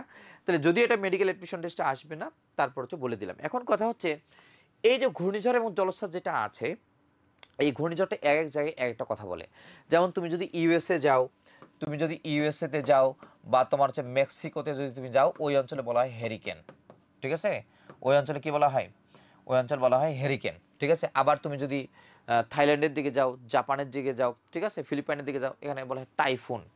ঠিক আছে, এটাকে বলা হয় কি টাইফুন। আর আমাদের এই ইন্ডিয়ান সাবকন্টিনেন্টে কি বলা হয়, এটা আমরা বলি সাইক্লোন। ঠিক আছে, এগুলো এক এক জায়গায় একটা নাম বলা হয়, এগুলো হচ্ছে ইম্পর্টেন্ট। এবং ঘূর্ণিঝড়ের গতিবেগ তোমার হচ্ছে, গতিবেগটা ইম্পর্টেন্ট আমাদের জন্য। সেই গতিবেগটা হচ্ছে কত হয়, গতিবেগটা হয় তোমার হচ্ছে ঘন্টায় 63 কিলোমিটার। ঠিক আছে, বা 40 মাইল, 63 কিলোমিটার বা 40 মাইলের বেশি হইতে হয়। বুঝছো? এই ঘূর্ণিঝড় নিয়ে তোমার হচ্ছে এই কয়েকটা হচ্ছে ইম্পর্টেন্ট ইনফরমেশন আছে, এই যে এগুলো এতক্ষণ ধরে তোমাদের কাছে পড়াইলাম। ঠিক আছে, তাহলে এই যে দেখো 27 ডিগ্রি সেন্টিগ্রেড 80 ডিগ্রি ফারেনহাইটের বেশি হইতে হয়। ঠিক আছে, তারপরে যে বায়ুচাপ নিম্নচাপ থাকে, তারপর পূবালি বায়ু, এটা হচ্ছে ইম্পর্টেন্ট, যে ট্রপিক্যাল রিজিয়নে যে বায়ু প্রবাহ দিবাভাগে ঘন্টায় 20 কিলোমিটার বেগে চলে তাকে আমরা পূবালি বায়ু হচ্ছে বলি। আর যদি সুপার সাইক্লোন হয়, এই দুটো ইনফরমেশন হচ্ছে তোমাদের জন্য ইম্পর্টেন্ট। সুপার সাইক্লোন, তাহলে বাতাসের গতিবেগ হবে কত, 250 কিলোমিটার পার আওয়ারের বেশি হইতে হবে। ঠিক আছে? তাহলে এই কয়েকটা ইনফরমেশন হচ্ছে আমাদের জন্য ইম্পর্টেন্ট। এরপরে আমরা আসি বজ্রপাতের সময়। এই যে দেখো তোমরা এই পরিবেশ রসায়নে তোমরা একবারে শেষের দিকে দেখবা যে মাটিতে বায়ুমণ্ডলে ফিক্সেশন, নাইট্রোজেন ফিক্সেশন যেটা আছে, তা আমরা বলি যে বজ্রপাতের সময় যেটা আছে বায়ুমণ্ডলে সেটা কোন গ্যাসটির শক্তি হয়, সেটা হচ্ছে নাইট্রোজেন গ্যাস মূলত শক্তি হয়। এটা হচ্ছে আমরা পারি, এটা হচ্ছে খুবই সহজ একটা কোশ্চেন। ঠিক আছে? হ্যাঁ, তাহলে এরপরে আসি আমরা মোটামুটি ঘূর্ণিঝড়, জলোচ্ছ্বাস এবং বায়ুমণ্ডলের যে অংশটা, সেই অংশটা আমরা মোটামুটি শেষ করলাম। এবং এখানে দেখবা যে আমি যা যা পড়াইছি তোমাদের বইতে তাই হচ্ছে পড়তে হবে, এর বাইরে তোমার হচ্ছে ইনফরমেশন আর ওখানে নাই। ঠিক আছে? দেখো তাহলে এরপরে আমরা আসি, অনেকগুলো গ্যাস আছে, সেই গ্যাসের হচ্ছে আয়তন, চাপ, টেম্পারেচার যেগুলো আছে এগুলোর ইয়াগুলো লাগে, বিশেষ করে সম্পর্কগুলো লাগে। বিশেষ করে চাপের যে সম্পর্কটা কতবার যে আসছে মেডিকেল এডমিশন টেস্টে, অনেকবার আসছে কিন্তু, যে দেখো 1 অ্যাটমসফিয়ার সমান হচ্ছে 76.0 মানে 76 সেন্টিমিটার পারদ, তারপর হচ্ছে 760 হচ্ছে মিলিমিটার পারদ, 101.325 হচ্ছে কিলো প্যাসকেল, এই প্যাসকেল একবার, 760 টর একবার। ঠিক আছে? এগুলো হচ্ছে খুবই ইম্পর্টেন্ট কিন্তু। ঠিক আছে? এখন আসি আমরা যেটা বলবো, এই যে এসটিপি, এসএটিপি এবং হচ্ছে এনটিপি, এখান থেকে কিন্তু কোশ্চেন মেডিকেল এডমিশন টেস্টে আসছে, খুবই ইম্পর্টেন্ট। ঠিক আছে? আমরা এসটিপি দেখো ফুল মিনিংটা কি আছে, যে স্ট্যান্ডার্ড টেম্পারেচার অ্যান্ড প্রেশার, এবং এটাকে অনেকে তোমার হচ্ছে এনটিপিও বলে, যে নর্মাল টেম্পারেচার অ্যান্ড প্রেশার। কিন্তু এনটিপি আমরা একটু আলাদাভাবে শিখবো, কারণ এটা এনটিপিটা আলাদাভাবে বইয়ে দেওয়া আছে, তো আমরা একটু আলাদাভাবে শিখবো। দেখো তাহলে এখানে দেখো এসটিপিতে টেম্পারেচার কত, এগুলো একবারে সিলি বিষয়। আমি এরপরে কোশ্চেনে চলে যাব, যে আসলে এই টপিকগুলো থেকে কী কী কোশ্চেন আসে, তখন তোমরা দেখতে পারবা। দেখো যে এখানে মূলত হচ্ছে টেম্পারেচারটা আছে কত ডিগ্রি সেন্টিগ্রেড, 0 ডিগ্রি সেন্টিগ্রেড বা 273 হচ্ছে কেলভিন। আর চাপ আছে কত, 1 অ্যাটমসফিয়ার আছে। আর আয়তন দেখো 22.4 লিটার আছে। এটা হচ্ছে ইম্পর্টেন্ট। এখন যদি আমরা এনটিপি হিসাব করি, টেম্পারেচারটা, এনটিপি টেম্পারেচারটা এটা তোমরা লিখে নিতে পারো, 20 ডিগ্রি সেন্টিগ্রেড টেম্পারেচার আছে এনটিপি। চাপ যদি বলি আমরা, সেটা হচ্ছে 1 অ্যাটমসফিয়ারই হবে। ঠিক আছে? কিন্তু আয়তন যদি আমরা বলি, আয়তন হচ্ছে 24.04 হচ্ছে লিটার পার মোল, লিটার পার মোল। এই যে এককটা যে আছে লিটার পার মোল, মানে ওটা আমরা 22.4 লিটার হিসাব করি। ঠিক আছে? মোল পার লিটার কিন্তু না, লিটার পার মোল। আচ্ছা, এরপর আসছে আমরা এসটিপি, না সরি এসএটিপি। এসএটিপিতে কি 25 ডিগ্রি সেন্টিগ্রেড এবং 298 কেলভিন, 100 কিলো প্যাসকেল এবং 24.789। আর 20 ডিগ্রি, এই যে এইটাই তো মনে হচ্ছে মূলত হচ্ছে এনটিপি। ঠিক আছে? এটাই মূলত হচ্ছে এনটিপি, যেটা হচ্ছে এই যে 24.7, আমি উপরে লিখে দিয়েছি, দেখো নিচে এই যে এটাই হচ্ছে এনটিপি আছে। তাহলে এখান থেকে কি টাইপের কোশ্চেন মেডিকেল এডমিশন টেস্টে আসতে পারে, যেমন আমরা বলি যে এসএটিপি, অ্যাম্বিয়েন্ট টেম্পারেচার অ্যান্ড প্রেশার, তাই না? এটাকে আমরা বলি কি রুম টেম্পারেচারও বলা হয়। ঠিক আছে? এটা হচ্ছে রুম টেম্পারেচার বা কক্ষ তাপমাত্রা। এটা আসছিল মেডিকেল এডমিশন টেস্টে, যে বলা ছিল যে কক্ষ তাপমাত্রার নিচের কোনটি? অপশনে ছিল কেলভিন। অপশনে কি ছিল? কেলভিন, মানে 298 কেলভিন হচ্ছে অ্যান্সার। আর তোমার ওই যে আয়তন যেগুলো আছে না, ভলিউম যেগুলো আছে না, সেই ভলিউমগুলো আসছিল মেডিকেল এডমিশন টেস্টে। আমরা একটু দেখে নিই। দেখো দেখো যে এসটিপিতে, এবং এই কোশ্চেনটা ঘুরায়া পেঁচায় দেখবা যে 4বার কোশ্চেনটা আসছে মেডিকেল এডমিশন টেস্টে, মানে ঘুরায়া পেঁচায়া 4বার মেডিকেল এডমিশন টেস্টে আসছে। দেখো যে এসটিপিতে সকল গ্যাসের মোলার আয়তন হচ্ছে কত, কত হবে? আমরা জানি 22.4 লিটার। এটা এই অ্যান্সার তো আমরা সবাই পারি, অ্যান্সার হচ্ছে বি। ঠিক আছে? এখন আসো এসটিপিতে গ্যাসের মোলার আয়তন কত। দেখো এটা আসছিল 24-25 সেশনে ডেন্টাল ভর্তি পরীক্ষায়, আর 23-24-এ সেম, মানে রিপিট কোশ্চেন করছে। দেখো যে এসটিপিতে গ্যাসের মোলার আয়তন কত, যেটা আমরা জানি যে 22.4 লিটার। ঠিক আছে? আচ্ছা, এখন আসো দেখো যে এসটিপিতে 1 মোল সালফার ডাইঅক্সাইড গ্যাসের আয়তন কত। এটা আবার মেডিকেল ভর্তি পরীক্ষা তোমার হচ্ছে 22-23 সেশনে আসছে। তাহলে দেখো এখানে এই টাইপের যখন হচ্ছে ম্যাথ আসে, তখন আমরা কি করি, তোমরা যারা নতুন আসছো তোমরা কি করবা, তোমরা হিসাব করবা মাথার মধ্যে, আহারে ওই যে তোমার সালফার ডাইঅক্সাইড আছে, সালফার ডাইঅক্সাইডের তাহলে আমাদেরকে কি নিতে হবে, সালফার ডাইঅক্সাইডের তাহলে আমাদেরকে মনে হয় আণবিক ভর দিয়ে মনে হয় 22.4কে মনে হয় ভাগ দিতে হইব। তোমাদের হয়তো বা মানে আমার মতো যারা তোমরা সাদাসিধা আছো, তোমরা হয়তো বা এই চিন্তা ভাবনা করে আসতেছো, কিন্তু আসলে এই চিন্তা ভাবনা করে লাভ আছে? আমরা দেখো এখানে বলেই দিছে এসটিপিতে 1 মোল সালফার ডাইঅক্সাইড গ্যাসের হচ্ছে আয়তন কত। তার মানে এসটিপিতে আয়তন কত আমরা জানি, এসটিপিতে আয়তন আমরা জানি যে 22.4 লিটার। তাহলে অ্যান্সার হয়ে গেল 22.4 লিটার। ঠিক আছে? জি, এটাই হইতেছে আমাদের আলাপ। এরপরে দেখো এই যে কেলভিন স্কেল পরম শূন্য তাপমাত্রা, যেটা আমি পড়াইনি। দেখো পরম শূন্য তাপমাত্রা আমরা মনে রাখবো কি দিয়ে, ওকে। ওকে মানে হচ্ছে 0 কেলভিন। তো 0 কেলভিন যদি এটা হয় তাহলে এর টেম্পারেচারটা কত হবে -273 কোথাও আছে 15 ডিগ্রি সেন্টিগ্রেড, আবার কোথাও আছে -273.16 ডিগ্রি সেন্টিগ্রেড। দুইটাই হয়, দুইটাই হবে। অপশনে যেটা পাবো আমরা সেটা হচ্ছে দাগাবো। এখানে অপশন কি আছে, এই যে তোমার হচ্ছে -273.15 ডিগ্রি সেন্টিগ্রেড। মানে বিষয়গুলো তোমরা ক্লিয়ার কি ক্লিয়ার না ভাইয়ারা বলো, আপুরা, ভাইয়া আপুরা? মানে আমি যে বুঝাইতেছি এটা তোমরা ক্লিয়ার কি ক্লিয়ার না? ওকে, এগুলো একবারে নর্মাল জিনিস। ওকে, তাহলে এরপরে আসি আমরা, তাহলে আমাদের ওই এসটিপি, এসএটিপি, এনটিপি মোটামুটি এগুলো হচ্ছে আমাদের শেষ হয়ে গেল। এরপরে আমরা আসি আমাদের গ্যাস সূত্রসমূহ। তো গ্যাস সূত্র যাওয়ার আগে, যদিও তোমরা হচ্ছে এগুলো অলরেডি পড়ে ফেলেছো, তারপরে যদি বলি যেখানে যতগুলো সূত্র আছে গ্যাসের সূত্র, সে সবগুলা গ্যাসের সূত্র কিন্তু সমানুপাতিক সূত্র। ঠিক আছে, সবগুলো কি, ধরো যে সমানুপাতিক সূত্র। দুইটা সূত্র আছে ব্যস্তানুপাতিক সূত্র, মনে রাখবা এভাবে যে সবগুলো হচ্ছে কি সমানুপাতিক সূত্র গ্যাসের, কিন্তু দুইটা হচ্ছে কি ব্যস্তানুপাতিক সূত্র। সেই ব্যস্তানুপাতিক সূত্র হচ্ছে কোনটা, এই একটা হচ্ছে তোমার হচ্ছে বয়েলের সূত্র, আর এই যে তোমার হচ্ছে গ্রামের ব্যাপন সূত্র। মনে রাখবা বিতে বয়েল আর বিতে ব্যাপন। ঠিক আছে, বিতে বয়েল, বিতে ব্যাপন। আমি যদি বলি যে তোমার বিতে বয়েল, বয়েল এবং হচ্ছে ব্যাপন যদি আমি বলি, তাহলে ব্যাপন হচ্ছে তোমার বর্গমূলের ব্যস্তানুপাতিক। ঠিক আছে, ব্যাপন কি, ব্যাপন হচ্ছে বর্গমূলের ব্যস্তানুপাতিক হবে, ব্যস্তানুপাতিক হবে। আর এটা এই বয়েলের সূত্রটা হচ্ছে শুধু ব্যস্তানুপাতিক। ঠিক আছে, শুধু কি, শুধু হচ্ছে ব্যস্তানুপাতিক।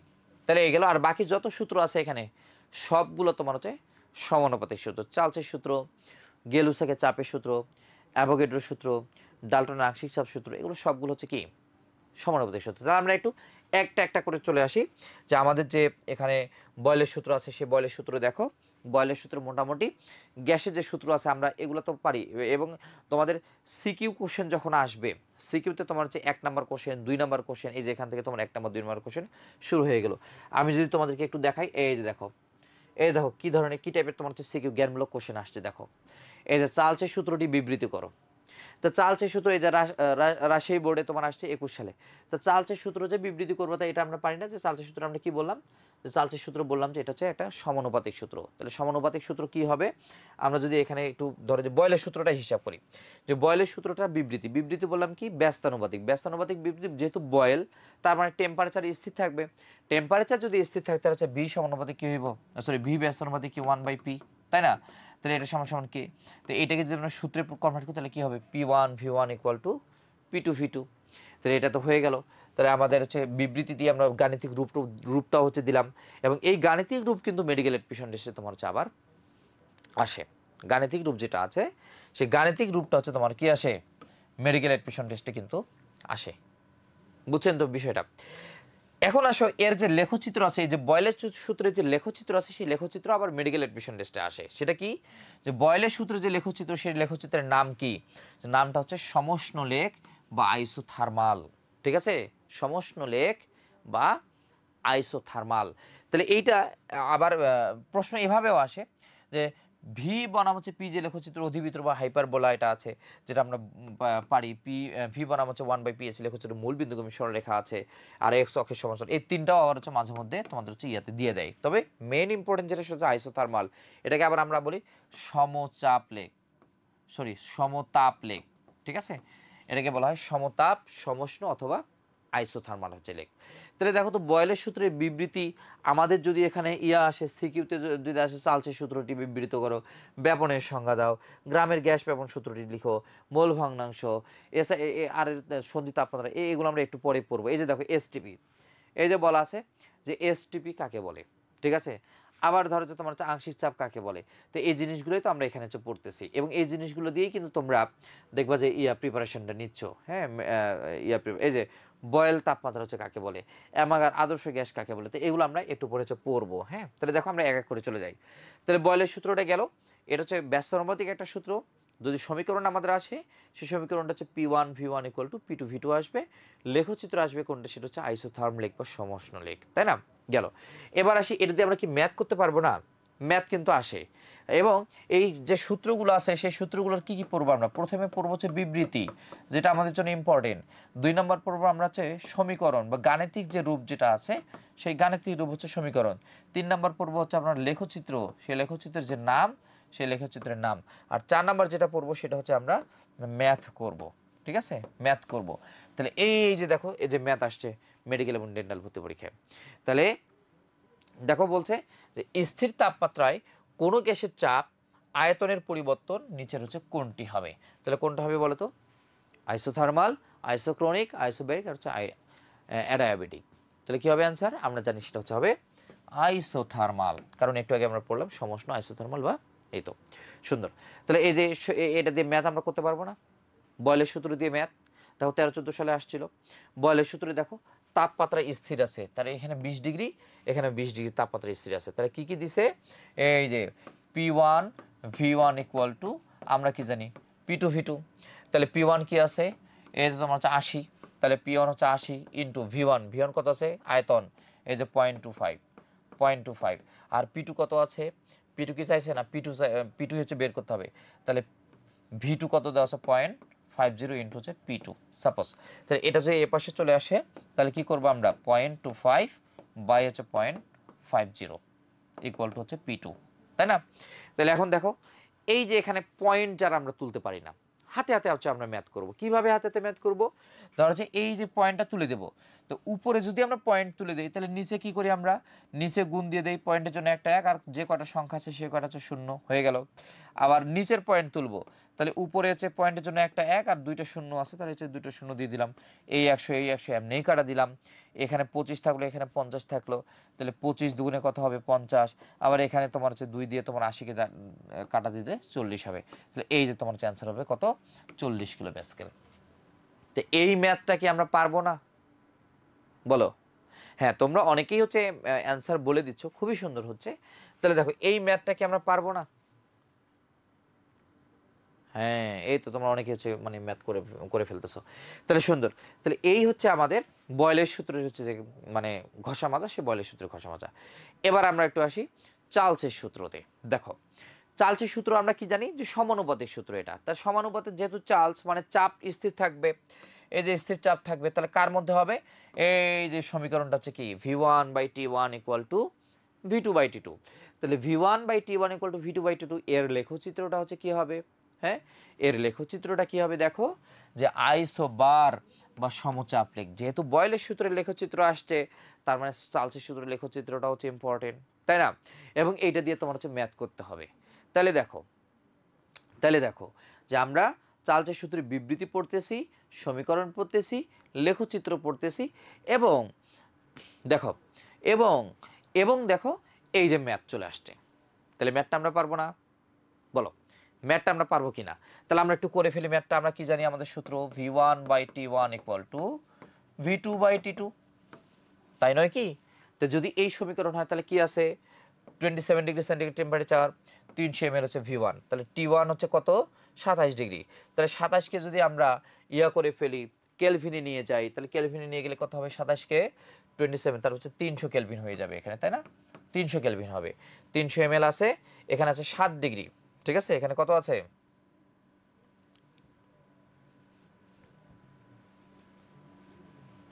কত আছে এখানে? 7 ডিগ্রি। দেখো 7 ডিগ্রি আছে, তাহলে 7 ডিগ্রি হচ্ছে কত হবে? 280 কেলভিন হবে, তাই তো? আচ্ছা, তাহলে আমাদের কি চাইছে? V2 চাইছে। তাহলে আমরা সূত্রের মধ্যে ফালাই দেই। দেখো কি হবে? V1 কত আছে রে? 300। V1 আছে 300 বাই হচ্ছে T1 হচ্ছে কত আছে? T1 হচ্ছে 300, তাই না? Equal to V1/T1 equal to V2 কত আছে? V2 বের করতে হবে, তার মানে হচ্ছে V2 বের করতে হবে। আর T2 কত দেওয়া আছে? 7, মানে হচ্ছে 280 দেওয়া আছে। তাহলে এই যে এটা আর এটা যদি কাটা যায় তাহলে এখানে থাকে 1, ঠিক আছে? আর ওখানে কি থাকে? V2 বাই হচ্ছে 280। তাহলে এটা তাহলে হচ্ছে কত? V2 সমান সমান কত বের হবে? 280। তার মানে অ্যান্সার কত হবে? এই যে 280। ক্লিয়ার কিনা বলো? হ্যাঁ, এই যে তোমরা অনেকেই হচ্ছে অ্যান্সার বাইর করে ফেলাইতেছো অলরেডি। তাহলে দেখো মেডিকেল, আচ্ছা তোমাদের কি এখন পর্যন্ত কি সহজ লাগছে কিনা দেখো। মানে মেডিকেল এডমিশন টেস্টটা আমরা অনেকেই কি ভয় পাই যে আল্লাহ কি না কি, মানে আল্লাহ কি না কি হচ্ছে, মানে কত কঠিন কঠিন হয়তো বা জিনিস থাকবে, কত কঠিন কঠিন হয়তো বা মানে ইয়া থাকবে, কোশ্চেন থাকবে।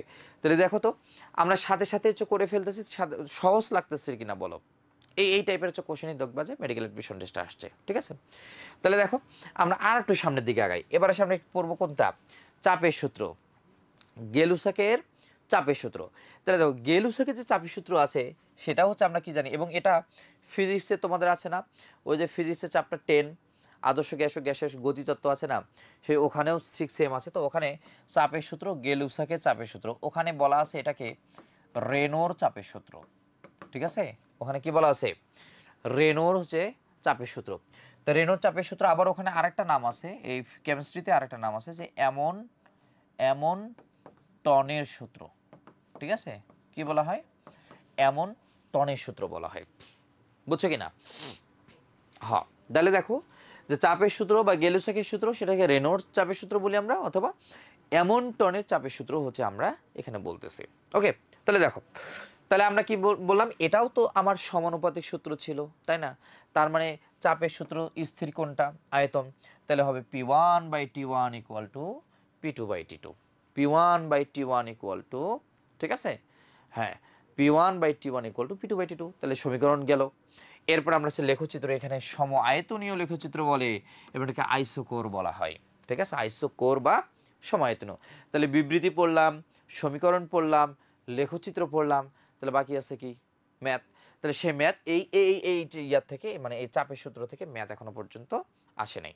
তা আসতে কতক্ষণ, তাই না, তোমরা হচ্ছে প্র্যাকটিস করে ফেলবা। এই সেম, মানে এইগুলো একবারে সেম, ঠিক আছে। ধরো যে তোমার চাপ যদি তোমাকে দেয় কত 100, তো বা টেম্পারেচার ওই যে ডিগ্রি সেন্টিগ্রেড করে ধরো যে তোমার হচ্ছে 50 করলাম।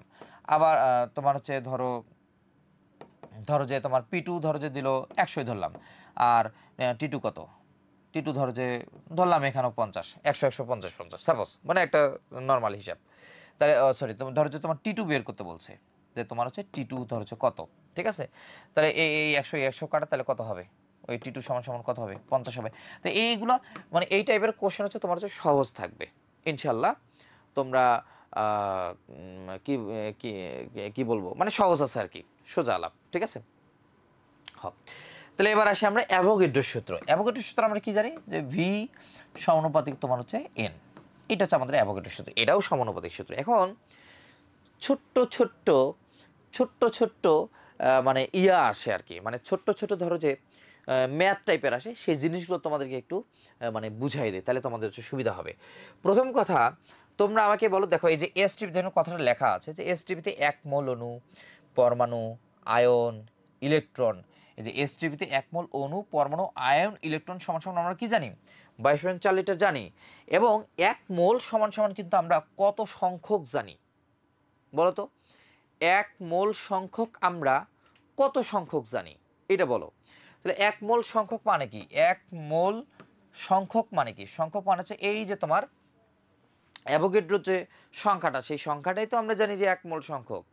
কথা কন ঠিক কি না, মানে তোমরা যারা ক্লাস করতেছো কথা কও একটু ঠিক কি না, যে এক মোল সংখ্যক সমান সমান আমরা কি জানি, এক মোল সংখ্যক সমান সমান আমরা জানি যে 6.022 গুণন 10⁻23 এটা। এখন আমি যদি তোমাদেরকে বলি, আচ্ছা বলো তো যে এক মোল অক্সিজেনে কয়টা অণু আছে, বলো এক মোল অক্সিজেনে কয়টা অণু আছে। তাহলে ওই যে এক মোল অক্সিজেন মানে এই যে তোমার হচ্ছে এনে, ঠিক আছে, এক মোলে যদি এক মোল সমান সমান তোমার হচ্ছে 6.022 গুণন 10⁻23, তার মানে এক মোল অক্সিজেন সমান সমান হচ্ছে কি এনে, বা আমরা যদি বলি যে 6.022 গুণন 10⁻23। আবার আমি যদি বলি এক মোল অক্সিজেন না বলে আমি যদি বললাম যে এক মোল কার্বন ডাই অক্সাইড সমান সমান কত, তখন ওই এক মোল কার্বন ডাই অক্সাইড সমান সমান তো 6.022 গুণন 10⁻23 হবে। আবার যদি এক মোল ওয়াটার যদি হিসাব করি যে এক মোল ওয়াটার সমান সমান হচ্ছে কত হবে, সেটাও তো সেম হবে 6.022 গুণন 10⁻23। তার মানে আমরা কি জানি, যে আমরা জানি, হ্যাঁ আমরা জানি যে 1 মোল মানে হচ্ছে যদি হয় অ্যাভোগাড্রোর সংখ্যা, তার মানে 1 মোল অক্সিজেন, 1 মোল কার্বন ডাই অক্সাইড এবং 1 মোল পানি, সবগুলোতে কি থাকবে অ্যাভোগাড্রোর সংখ্যা। আবার আমরা এটাও জানি যে 1 মোল অক্সিজেন সমান, আবার আমরা এটাও জানি যে 1 মোল অক্সিজেন সমান সমান 32 গ্রাম, তাই তো। আবার 1 মোল কার্বন ডাই অক্সাইড সমান সমান আমরা কি জানি আবার যে 44 গ্রাম।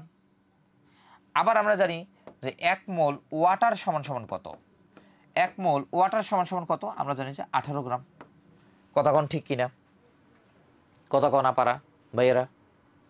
তাহলে এইটা যদি হয় তাহলে আমি কি বলতে পারি যে 32 গ্রাম অক্সিজেন সমান সমান 6.022 গুণন 10⁻23। আমার কথা কোন ঠিক কিনা?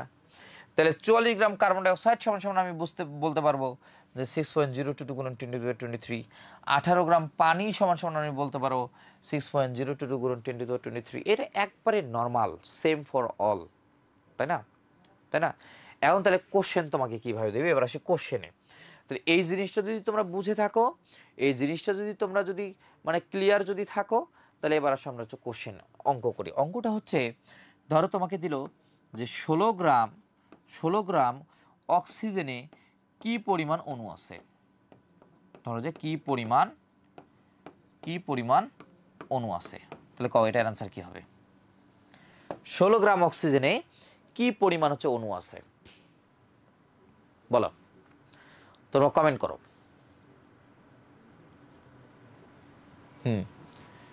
হ্যাঁ, এই তো সুন্দর সুন্দর। তার মানে 16 গ্রাম অক্সিজেনে অর্ধেক থাকবে, তার মানে 32 গ্রাম যদি হয় 1 মোল, তাহলে 16 গ্রাম কি হবে হাফ মোল। তাহলে কি হবে ওই 6.022 মানে 6.022 গুণন 10⁻23 আছে, এটাকে আমরা কি করে ফেলবো 2 দিয়ে ভাগ করে ফেলবো, যেহেতু হচ্ছে হাফ মোল, তাই না? হ্যাঁ হ্যাঁ, এই তো সুন্দর।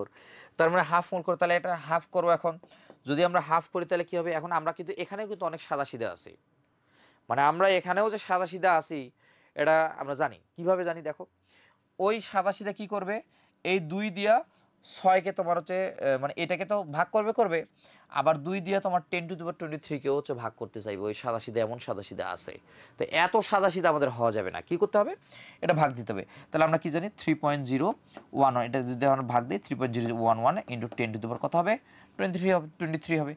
এটা হচ্ছে আমাদের অ্যান্সার। তাহলে বিষয়টা ক্লিয়ার কি ক্লিয়ার না তোমাদের? হ্যাঁ, এই যে তোমরা অনেকেই হচ্ছে অ্যান্সার বের করে ফেলছো, তাহলে বিষয়টা ক্লিয়ার কি ক্লিয়ার না? যদি এইটা হয় তাহলে আমি যদি এখন তোমাদেরকে বলি যে তাহলে তোমরা বলো তো 11 গ্রাম তাহলে কার্বন ডাই অক্সাইডে কি পরিমাণ আছে, বলো 11 গ্রাম কার্বন ডাই অক্সাইডে তাহলে কি পরিমাণ আছে। তাহলে এইখানে কত কত বল হবে, এতটুকু বলো, তাহলে আমি বুঝতে পারবো যে তোমরা তোমাদের বিষয়টা হচ্ছে ক্লিয়ার। 11 গ্রাম কার্বন ডাই অক্সাইডে তাহলে কি পরিমাণ অণু আছে? গুড, 2-1 তোমরা পারছো, মাশাআল্লাহ। তাহলে দেখো কার্বন ডাই অক্সাইড 1 মোল সমান সমান 44 গ্রাম, তাহলে 11 মোল সমান সমান কত, 44-এর মানে 11 গ্রাম, তার মানে 4-11 44, তাই না রে? 4-11 কি 44, তার মানে অ্যাভোগাড্রোর সংখ্যা 1/4, তার মানে অ্যাভোগাড্রোর সংখ্যা আমাদের কি আছে 6.022 গুণন 10⁻23 বাই কি দেবো 4, এটা বাই হচ্ছে 4, তাই নয় কি? এই তো সুন্দর। তাহলে এই যে যদি বাই দিয়ে আমরা 4, তাহলে এখানে থাকে কি, এই যে যখন এই যে এরকম তোমরা হচ্ছে ম্যাথ যখন করতে যাবা, তখন সব সময় নিচের যে তো সংখ্যাটা থাকবে সেই সংখ্যাটা উপরে যদি পয়েন্ট থাকে সেই পয়েন্ট ছাড়াই তোমরা হিসাব করবো, তাহলে নগদে অ্যান্সারটা বের করতে পারবা। নগদে অ্যান্সারটা বের করবো মানে পয়েন্ট তোমার মানে যদি 0.0002030405 যদি থাকে, তার মানে ওটা হিসাবের বাইরে ধরবা, তাহলে তোমাকে ধরতে হবে 4 আর 6, তাহলে 4 ডাইরেক্ট কত হয় রে 6 ইন্টু 10⁻23। এই যে একবারে ফকফকা হিসাব, মানে একবারে তোমার হচ্ছে ফকফকা হিসাব, মানে এর বাইরে আর কোনো হিসেবই হবে না, বুঝছো? তাহলে আমরা কি করব 1.5 ইন্টু 10⁻23। বিষয়টা কি ক্লিয়ার কি ক্লিয়ার? হ্যাঁ, 4 দিয়ে ভাগ করে ফেলবা। রে আমি কি কাউকে গালি দিছি রে? বিষয়টা কি ক্লিয়ার? আমরা কি কাউকে গালি দিয়েছি? আমরা কি কারো বিরুদ্ধে বলেছি? যাই হোক, তাহলে মোটামুটি আমাদের ক্লিয়ার। তাহলে এতটুকু, আচ্ছা তাহলে তোমাদের একটা অঙ্ক দিয়ে দেই, তোমরা এটা বাসায় বসে করবা, ঠিক আছে? সেটা হচ্ছে কি যে 72 গ্রাম পানিতে তাহলে হচ্ছে কি পরিমাণ আছে, 72 গ্রাম পানিতে তাহলে হচ্ছে কি পরিমাণ আছে, এই জিনিসটা তোমাদের হচ্ছে আইডেন্টিফাই করলেই হয়ে যাবে। তাহলে আমাদের মোটামুটি এই অ্যাভোগাড্রোর সংখ্যার যে ছোট ছোট যে জগা খিচুড়ি আছে, সেই ছোট ছোট জগা খিচুড়ি আমাদের হচ্ছে মোটামুটি ক্লিয়ার, ঠিক আছে?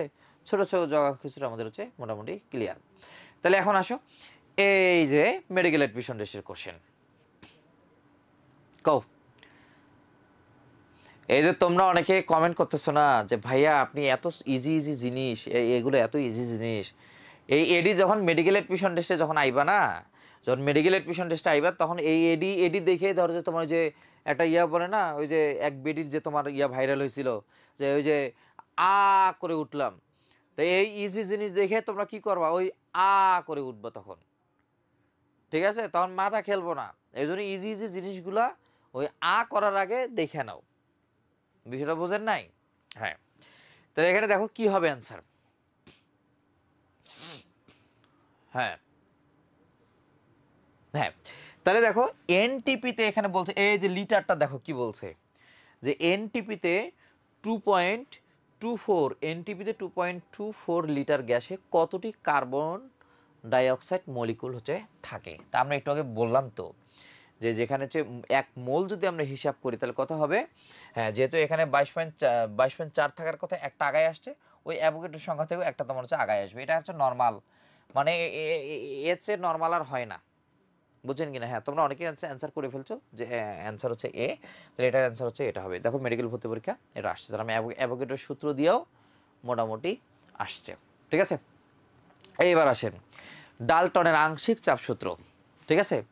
তো এই যে তোমার ডাল্টনের যে আংশিক চাপ সূত্র, এই সূত্রটা মানে ইম্পর্টেন্ট আছে তোমাদের ইয়ার জন্য, সৃজনশীলের জন্য ইম্পর্টেন্ট আছে, এবং সেটাকে এই যে P equal to P1 plus P2 plus P3, তো এগুলো তো ইলাবোরেট করার আমার দরকার নাই, ঠিক আছে? কারণ এগুলো তোমরা হচ্ছে অটোমেটিক হচ্ছে পারবা। তো এখান থেকে যেটা হচ্ছে আমাদের মেডিকেল অ্যাডমিশন টেস্টে যেটা হচ্ছে ইম্পর্টেন্ট, সেটা হচ্ছে দেখো যে মোল ভগ্নাংশ। এই মোল ভগ্নাংশ আমরা ডাল্টনের আংশিক চাপ সূত্র থেকেই কিন্তু আমরা কি পাই, এই যে মোল ভগ্নাংশ পাই, এবং মোল ভগ্নাংশ হচ্ছে কাকে বলে সেটা তো আমরা অলরেডি হচ্ছে পারি। আর মোল ভগ্নাংশ থেকে কি আসছে, দেখো এই যে ম্যাথটা আসছে, এবং এই ম্যাথটা শুধু এখানকার ইম্পর্টেন্ট না, হ্যাঁ এখানকার ইম্পর্টেন্ট না, তোমরা যারা বলতেছো যে ক্যালকুলেটর ছাড়া আমরা ম্যাথ করতে পারি না, হে মরারা, মানে তোমরা তো এই যে এখানে যে তোমাদেরকে শিখাইতেছি, এটা তো ক্যালকুলেটর ছাড়াই তো আমরা শিখাইতেছি। এই যে এই ম্যাথটাও আমরা করব ক্যালকুলেটর ছাড়া, একবারে ফকফকা বিষয়টা, ঠিক আছে? এর আগেটা কি সি সি এর কথা বলতেছো, এনটিপিতে তোমরা অনেকে সি এর কথা বলতেছো না, এটা সি হবে না রে মরারা, এটা তো 10⁻³ আছে, কিন্তু এখানে এই যে যদি এখানে 22.4 লিটার যদি থাকতো তাহলে এটা 10⁻23 হইতো, কিন্তু এখানে যদি এই যে পয়েন্ট একটা এই পাশে আগায় আছে, এই জন্য তোমাকে একটা পয়েন্ট আগায় নিতে হবে, মানে একটা ঘর আগায় নিতে হবে, সেটা হচ্ছে 23 ছিল, এখানে 22 নিতে হবে, অ্যান্সার হচ্ছে তোমার এইটা হবে। আহারে আহা, ঠিক আছে? আচ্ছা, এবার দেখো আমরা ক্যালকুলেটর ছাড়া এটা কি করব। প্রথম কথা হচ্ছে এই যে মোল ভগ্নাংশ বের করার সমীকরণটা কি আমাদের, মোল ভগ্নাংশ বের করার হচ্ছে সমীকরণ কি, সমীকরণটা হচ্ছে প্রথমে যার মানে মোল ভগ্নাংশ বের করতে হবে, দেখো যার মোল ভগ্নাংশ বের করতে হবে তার মোল সংখ্যা, তার কি, তার হচ্ছে মোল সংখ্যা, ঠিক আছে? তার মোল সংখ্যা বাই মোট মোল সংখ্যা, মোট মোল সংখ্যা, ঠিক আছে? তাহলে দেখো যে যার মোল ভগ্নাংশ বের করতে বলছে, দেখো যার মোল ভগ্নাংশ বের করতে বলছে তার হচ্ছে কি হবে মোল সংখ্যা বাই হচ্ছে মোট মোল সংখ্যা, ঠিক আছে? তোমরা অনেকে হচ্ছে অ্যান্সার বলতেছো, অনেকে হয়তো বা বুঝবে না, আমি দেখো ক্যালকুলেটর ছাড়াই কিভাবে করতে হয় সেটা হচ্ছে বুঝাই দেই। হ্যাঁ, হয়তো বা কাছাকাছি মানে আমি যাব, মানে আমি একুরেট মানে যাব না, কিন্তু কাছাকাছি মানে যাব। দেখো তাহলে যে তার মোল সংখ্যা, তাহলে মোল সংখ্যাগুলোকে বের করে, যেহেতু গ্রাম আছে গ্রাম থেকে মোল সংখ্যা বের করতে হবে, তাহলে আমরা গ্রাম থেকে হচ্ছে মোল সংখ্যা বের করে নেই। প্রথম কথা হচ্ছে তোমার এই যে অক্সিজেন, তাহলে অক্সিজেন কত দেওয়া আছে 1.032 বাই হচ্ছে কত আছে, এই অক্সিজেন আণবিক ভর দিয়ে ভাগ করতে হবে, যে গ্রামটা আছে সেই গ্রামকে আণবিক ভর দিয়ে যদি আমি ভাগ করি তাহলে কত হবে বলো। হ্যাঁ, তাহলে আণবিক ভর দিয়ে যদি আমরা ভাগ করি তাহলে কত হবে তোমার, কত এই যে 32, ঠিক আছে দিলাম। এবার কার্বন ডাইঅক্সাইড কত আছে পয়েন্ট হচ্ছে 5 7 হচ্ছে 3 বাই হচ্ছে কার্বন ডাইঅক্সাইড কি দেবো কার্বন ডাইঅক্সাইড তোমার হচ্ছে এই যে 44 এটা দিয়ে এখন ম্যাথ করব কিভাবে পয়েন্ট তুলে দিব একটু আগে বলেছি পয়েন্ট যদি উপরে তুলে দিই তাহলে নিচে কত 1 আর কয়টা সংখ্যা আছে রে 3টা সংখ্যা দিয়ে দিলাম এখানেও পয়েন্ট তুলো উপরে হচ্ছে নিচে 1 আর এই যে 3টা সংখ্যা হয়ে গেল ছোটবেলায় আমাদের যখন বাপ মা যখন হাতে ধরে যখন কলম মানে অঙ্ক শিখাইছে না সেই অঙ্ক হচ্ছে আমরা করব সেটা হচ্ছে কি এখানে নিচে আছে 32,000 উপরে আছে 1,000 তাহলে আমরা অঙ্ক করি এই যে 32,000কে আমরা 1,000 হাজার হচ্ছে 32 সরি এই যে 32,000 এই যে হাজার হচ্ছে তোমার হচ্ছে 32 এই যে এখন ভাগ দেব তাই এই 32,000 দিয়ে কি 1,000কে ভাগ যায় যায় না তো তাহলে তখন কি করব তখন এই যে পয়েন্ট নিলাম এই যে 0 হইলো এখানে হলো 10,000 এখানে হলো 32,000 যায় না তো এখানে 10 এখানে 32 তখন কি করব আর একটা শূন্য নিব এই যে আরেকটা শূন্য নিলাম এইবার হলো 1 লাখ এইবার হলো তোমার হচ্ছে 32,000 এইবার তোমার হচ্ছে ভাগ যায় তো যখন ভাগ যাবে তখন আমরা কি করব তখন হচ্ছে করব কি এখানে 32 তাহলে 3 33 আমরা জানি না যে 99 হয় তার মানে 3 বার যাবে তাহলে এই যে 3 বার নিলাম এরপরে আর অঙ্ক করারই দরকার নাই কারণ অত সময় তোমার নাই ঠিক আছে তোমার অঙ্কটা তাড়াতাড়ি করতে হবে অত সময় নাই তাহলে যে আমার অতটুকু হয়ে গেল এবার আসো ওই ভাগে দেখো আছে কত 573 আমরা ভাগ দিব কত দিয়া নিচে আছে কত রে 44,000 তা 44,000 দিয়ে যদি ভাগ করি 573কে তো যাবে না তখন কি করব পয়েন্ট নিব 0 তখন হলো কি 5,700 এখানে আছে 44,000 তখনও যায় না তখন কি করব এই যে 0 নিব এইবার যায় এখানে আছে 57,000 এখানে আছে 44,000 তখন যায় কত একবার তার মানে এই যে 1 নিয়ে নিলাম এরপরে আমি আর যাবই না কারণ আমার তো সময় নাই ঠিক আছে এখন আসো দুইটার মোল সংখ্যা বের হয়ে গেল একটা হচ্ছে 0.03 আর একটা হচ্ছে 0.01 এখন আমাদের সূত্র আমরা কি জানি যার মোল ভগ্নাংশ বের করতে হবে তার মোল সংখ্যা কত এই যে 0.01 আর নিচে মোট মোল সংখ্যা তাহলে 0.03 আর 0.01 কত হয় 0.04 তাহলে এটা যদি কাটাকাটি কত হবে 0.25 হবে এখন দেখো কাছাকাছি মান হচ্ছে কোনটা আসে দেখো এই কাছাকাছি মান কোনটা আছে মেডিকেল অ্যাডমিশন টেস্টে যে তোমার ইয়াগুলো থাকবে মেডিকেল অ্যাডমিশন টেস্টে যে তোমার অপশনগুলো থাকবে সেই অপশনগুলো দেখো কোনোটা কি মানে ধরো যে 0.8 0.25 0.28 বা 0.26 0.27 এমন করে দেয় এমন করে কিন্তু কখনো দেয় না তার মানে দেখো আমি কাছাকাছি মানে গেছি তার মানে আমার মান কত হবে অ্যান্সার এই যে 0.287 মানে বিষয়টা কি ক্লিয়ার না দেখো টাইম মানে তোমরা যদি এইভাবে অঙ্ক করতে চাও তাহলে অঙ্কটা কিন্তু তোমার হচ্ছে নগদ মিলে যাবে হয়তোবা কাছাকাছি মানে মিলবে নগদ মিলে যাবে কারণ আমরা অঙ্ক করলে হয়তোবা ঠিকঠাক মতোই হচ্ছে অ্যান্সার বের করতে পারতাম কিন্তু তোমার হচ্ছে কাছাকাছি এখন এতটুকু তোমার হচ্ছে ক্লিয়ার না বলো কোন দেখিনি আপারা ভাইয়েরা কোনো সমস্যা সুন্দর তাহলে এই হচ্ছে আমাদের মোল ভগ্নাংশের যে ম্যাথ সেই মোল ভগ্নাংশের ম্যাথ হচ্ছে আমরা করে ফেললাম ঠিক আছে কার্বন ডাই অক্সাইডেরটা আর একটু যদি বলেন আচ্ছা শোনো কার্বন ডাই অক্সাইডেরটা দেখো এখানে তো জাস্ট পয়েন্ট তুলে দিচ্ছি রে দেখো জাস্ট হচ্ছে পয়েন্ট তুলে দিছি নিচে 1,000 দিয়ে হচ্ছে ভাগ দিয়ে দিছি ঠিক আছে তাহলে 44,000 এই যেটা 0.01 এখন বলছে যে কার্বন ডাই অক্সাইডের মোল ভগ্নাংশ কত তা কার্বন ডাই অক্সাইডের মোল ভগ্নাংশ পেতে গেলে ওর নিজের মোল সংখ্যাটা উপরে যাবে আর মোট মোল সংখ্যা ঠিক আছে হ্যাঁ তাহলে এইটাই হচ্ছে আমাদের মোটামুটি ডাল্টনের আংশিক চাপ সূত্র হচ্ছে মোল ভগ্নাংশ হিসাবটা হচ্ছে ক্লিয়ার এইবার আসো এই আরেকটা ইম্পর্টেন্ট হচ্ছে টপিক এখানেও আমরা কিন্তু তোমরা হয়তোবা একটু মনে করো যে একটু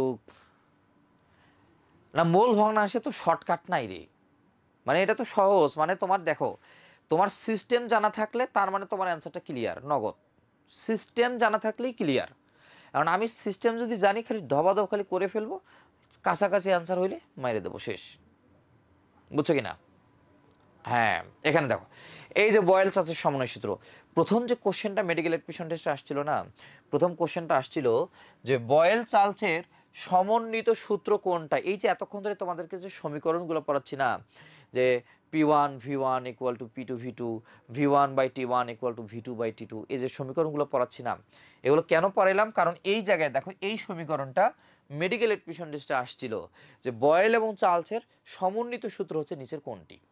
ঠিক আছে, তাহলে এটা গেল 2 নাম্বার কোশ্চেন। এই যে এখানে দেখো এই কোশ্চেনটা আসছে এই বয়েল চার্লসের সমন্বয় সূত্র থেকে। কিভাবে? যে আয়তন এবং পরম তাপমাত্রা উভয়ে যদি আমরা দ্বিগুণ করি তাহলে গ্যাসের চাপ কত, গ্যাসের চাপ কত।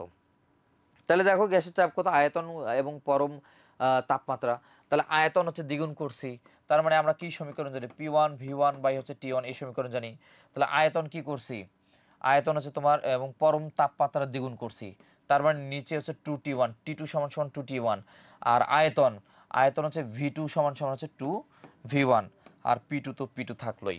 ঠিক আছে, এখানে বলো তো আয়তন এবং পরম তাপমাত্রা উভয়ে দ্বিগুণ হলে গ্যাসের চাপ বলছে, মানে গ্যাসের চাপ কোনটা, গ্যাসের চাপ কোনটা বলছে, P1 না P2 কথা বলছে? অবশ্যই P2 কথা বলছে, তার মানে P2 সমান সমান কত হইব এইটা, তাই না, পরিবর্তিত P2। তাহলে এখানে দেখো T1 এই T1 কাটা, এই 2 কাটা, এই V1 কাটা, তাহলে থাকে কত P2 বাই হচ্ছে P1, তার মানে কি হবে, অপরিবর্তিত হবে। ক্লিয়ার? আপা ভাইয়ারা যারা যারা ক্লাস করতেছেন ক্লিয়ার কি ক্লিয়ার না? যদি ক্লিয়ার হয় তাহলে আমি তোমাদেরকে একটু উল্টাপাল্টা করে দেবো, মানে এখনই উল্টাপাল্টা করে দেবো যদি ক্লিয়ার হয়ে যায়। ওকে, তাহলে এবার আসেন আমরা একটু উল্টাপাল্টা করে দিই। উল্টাপাল্টা বলতে ধরো যে P1 V1 বাই হচ্ছে T1 equal to P2 V2 by হচ্ছে T2। হ্যাঁ, P2 V2 বাই T2। এখন আমি কি বললাম তোমাকে, এখানে বলছে আয়তন পরম তাপমাত্রা উভয়ে দ্বিগুণ, তাই না? এখন আমি তোমাকে বললাম যে চাপ দ্বিগুণ করেছি, তারপরে আয়তনও দ্বিগুণ করেছি, তাহলে হচ্ছে টেম্পারেচারের কী পরিবর্তন হয়। এবার আমি টেম্পারেচার, ওখানে তো আমরা বের করছি গ্যাসের চাপ, তাহলে এবার আমি বললাম যে টেম্পারেচার তাহলে হচ্ছে কীরূপ পরিবর্তন হবে, তার মানে T2 সমান সমান হচ্ছে কত হবে, T2 সমান সমান হচ্ছে কত হবে, আমি এটা বলছি। তাহলে এখন আমরা অঙ্কটা করে ফেলি, V1 by P1 V1 by হচ্ছে T1 ইকুয়াল টু কী করেছি, চাপ দ্বিগুণ করেছি, তার মানে হচ্ছে 2P1, আয়তনও দ্বিগুণ করেছি, তার মানে হচ্ছে 2V1 বাই T2 তো হচ্ছে বের করতে হবে, তাই না? তাহলে এইটা হচ্ছে ক্লিয়ার। তাহলে এই যে P1 এই P1 কাটা, এই V1 এই V1 কাটা, তাহলে T2 সমান সমান এখানে 2 দুগুণে 4, তার মানে হচ্ছে 4T1। এই এতটুকু ক্লিয়ার কিনা বলো? এই স্যারেরা ভাই আমি আপাই কই ভাই, ঠিক আছে? এই যে আমাদের আমাদের হ্যাঁ আমাদের আমাদের যারা মেডিকেল প্রোগ্রামে আছে, হ্যাঁ সবাই আমাদের চেনে, এবং তোমরা তো আমার এখনো চিনতে পারো নাই যা কে ক্লাস নিতেছে আজকে তোমাদের। ঠিক আছে, তোমরা যারা এখন এই যে অনলাইনে যারা এখন ক্লাস করতেছো, ঠিক আছে, তোমরা একটু নিজেরা একটু প্রাউড ফিল করো ভাই, একটু প্রাউড ফিল করতে হবে তোমাদেরকে যে বাংলার ভবিষ্যৎ প্রধানমন্ত্রী আজকে তোমাদের ক্লাস নিচ্ছে। ঠিক আছে, একটু প্রাউড ফিল করো। এবং এই মুহূর্তে বাংলাদেশে আমার প্রতিদ্বন্দ্বী আর কেউ নাই, যেটা আর কি আমি দেখি আর কি। যাই হোক, কোনো সমস্যা নাই। দেখো তাহলে এই জিনিসটা তোমরা বুঝছো কিনা বলো? ওকে, যদি বুঝা থাকো তাহলে এটার যদি আমি যেটা হচ্ছে বললাম সেটার অ্যান্সার হবে তোমার হচ্ছে 4 গুণ। আর এই ম্যাথ যেটা আসছে 12-13 সালে, সেই ম্যাথের হচ্ছে অ্যান্সার হবে কোনটা, অপরিবর্তিত। তাহলে মোটামুটি হচ্ছে আমাদের কি ক্লিয়ার। ওকে, এরপরে আসি আমরা আমাদের আরেকটা ইম্পর্টেন্ট টপিক, সেটা হচ্ছে কি আদর্শ গ্যাস সমীকরণ, PV equal to nRT, PV equal to nRT. এখন এখান থেকে কিন্তু কোশ্চেন আসে, এবং তোমাদের হচ্ছে সিকিউ, হ্যাঁ সিকিউ যেটা আছে আর কি, সে সিকিউ থেকে আসে যে এই যে পিভি ইকুয়াল টু এনআরটি, আর এর তাৎপর্য লেখো। ঠিক আছে, যে মোলার গ্যাস, আর কে আমরা কি বলি, আর কে আমরা বলি না যে মোলার গ্যাস ধ্রুবক। ঠিক আছে, মোলার গ্যাস ধ্রুবক হচ্ছে আর এর তাৎপর্য। তো এই যে আর এর তাৎপর্য কি, এখন প্রশ্ন মেডিকেল প্রোগ্রামে যখন হচ্ছে আমরা অফলাইনে ক্লাস নেই তখন জিজ্ঞেস করি যে মোলার গ্যাস ধ্রুবক আর এর তাৎপর্য কী রে, হ্যাঁ পোলাবাইন শুরুতে করে মোলার গ্যাস ধ্রুবক আর এর তাৎপর্য ভাই অপরিসীম। হ্যাঁ, তো অপরিসীম, আরে তাৎপর্য বা ভৌত তাৎপর্য মানে কি কও, ভৌত তাৎপর্য মানে হচ্ছে একক যেটা আছে সেই এককটা। ঠিক আছে, তাৎপর্য, ভৌত তাৎপর্য বা ভৌত একক যাই বলি না কেন, সেটা হচ্ছে কি, সেটা হচ্ছে এককটা, সেটা হচ্ছে কি আমরা জানি জুল পার মোল পার কেলভিন। ঠিক আছে, জুল পার মোল পার কেলভিন, এইটা হচ্ছে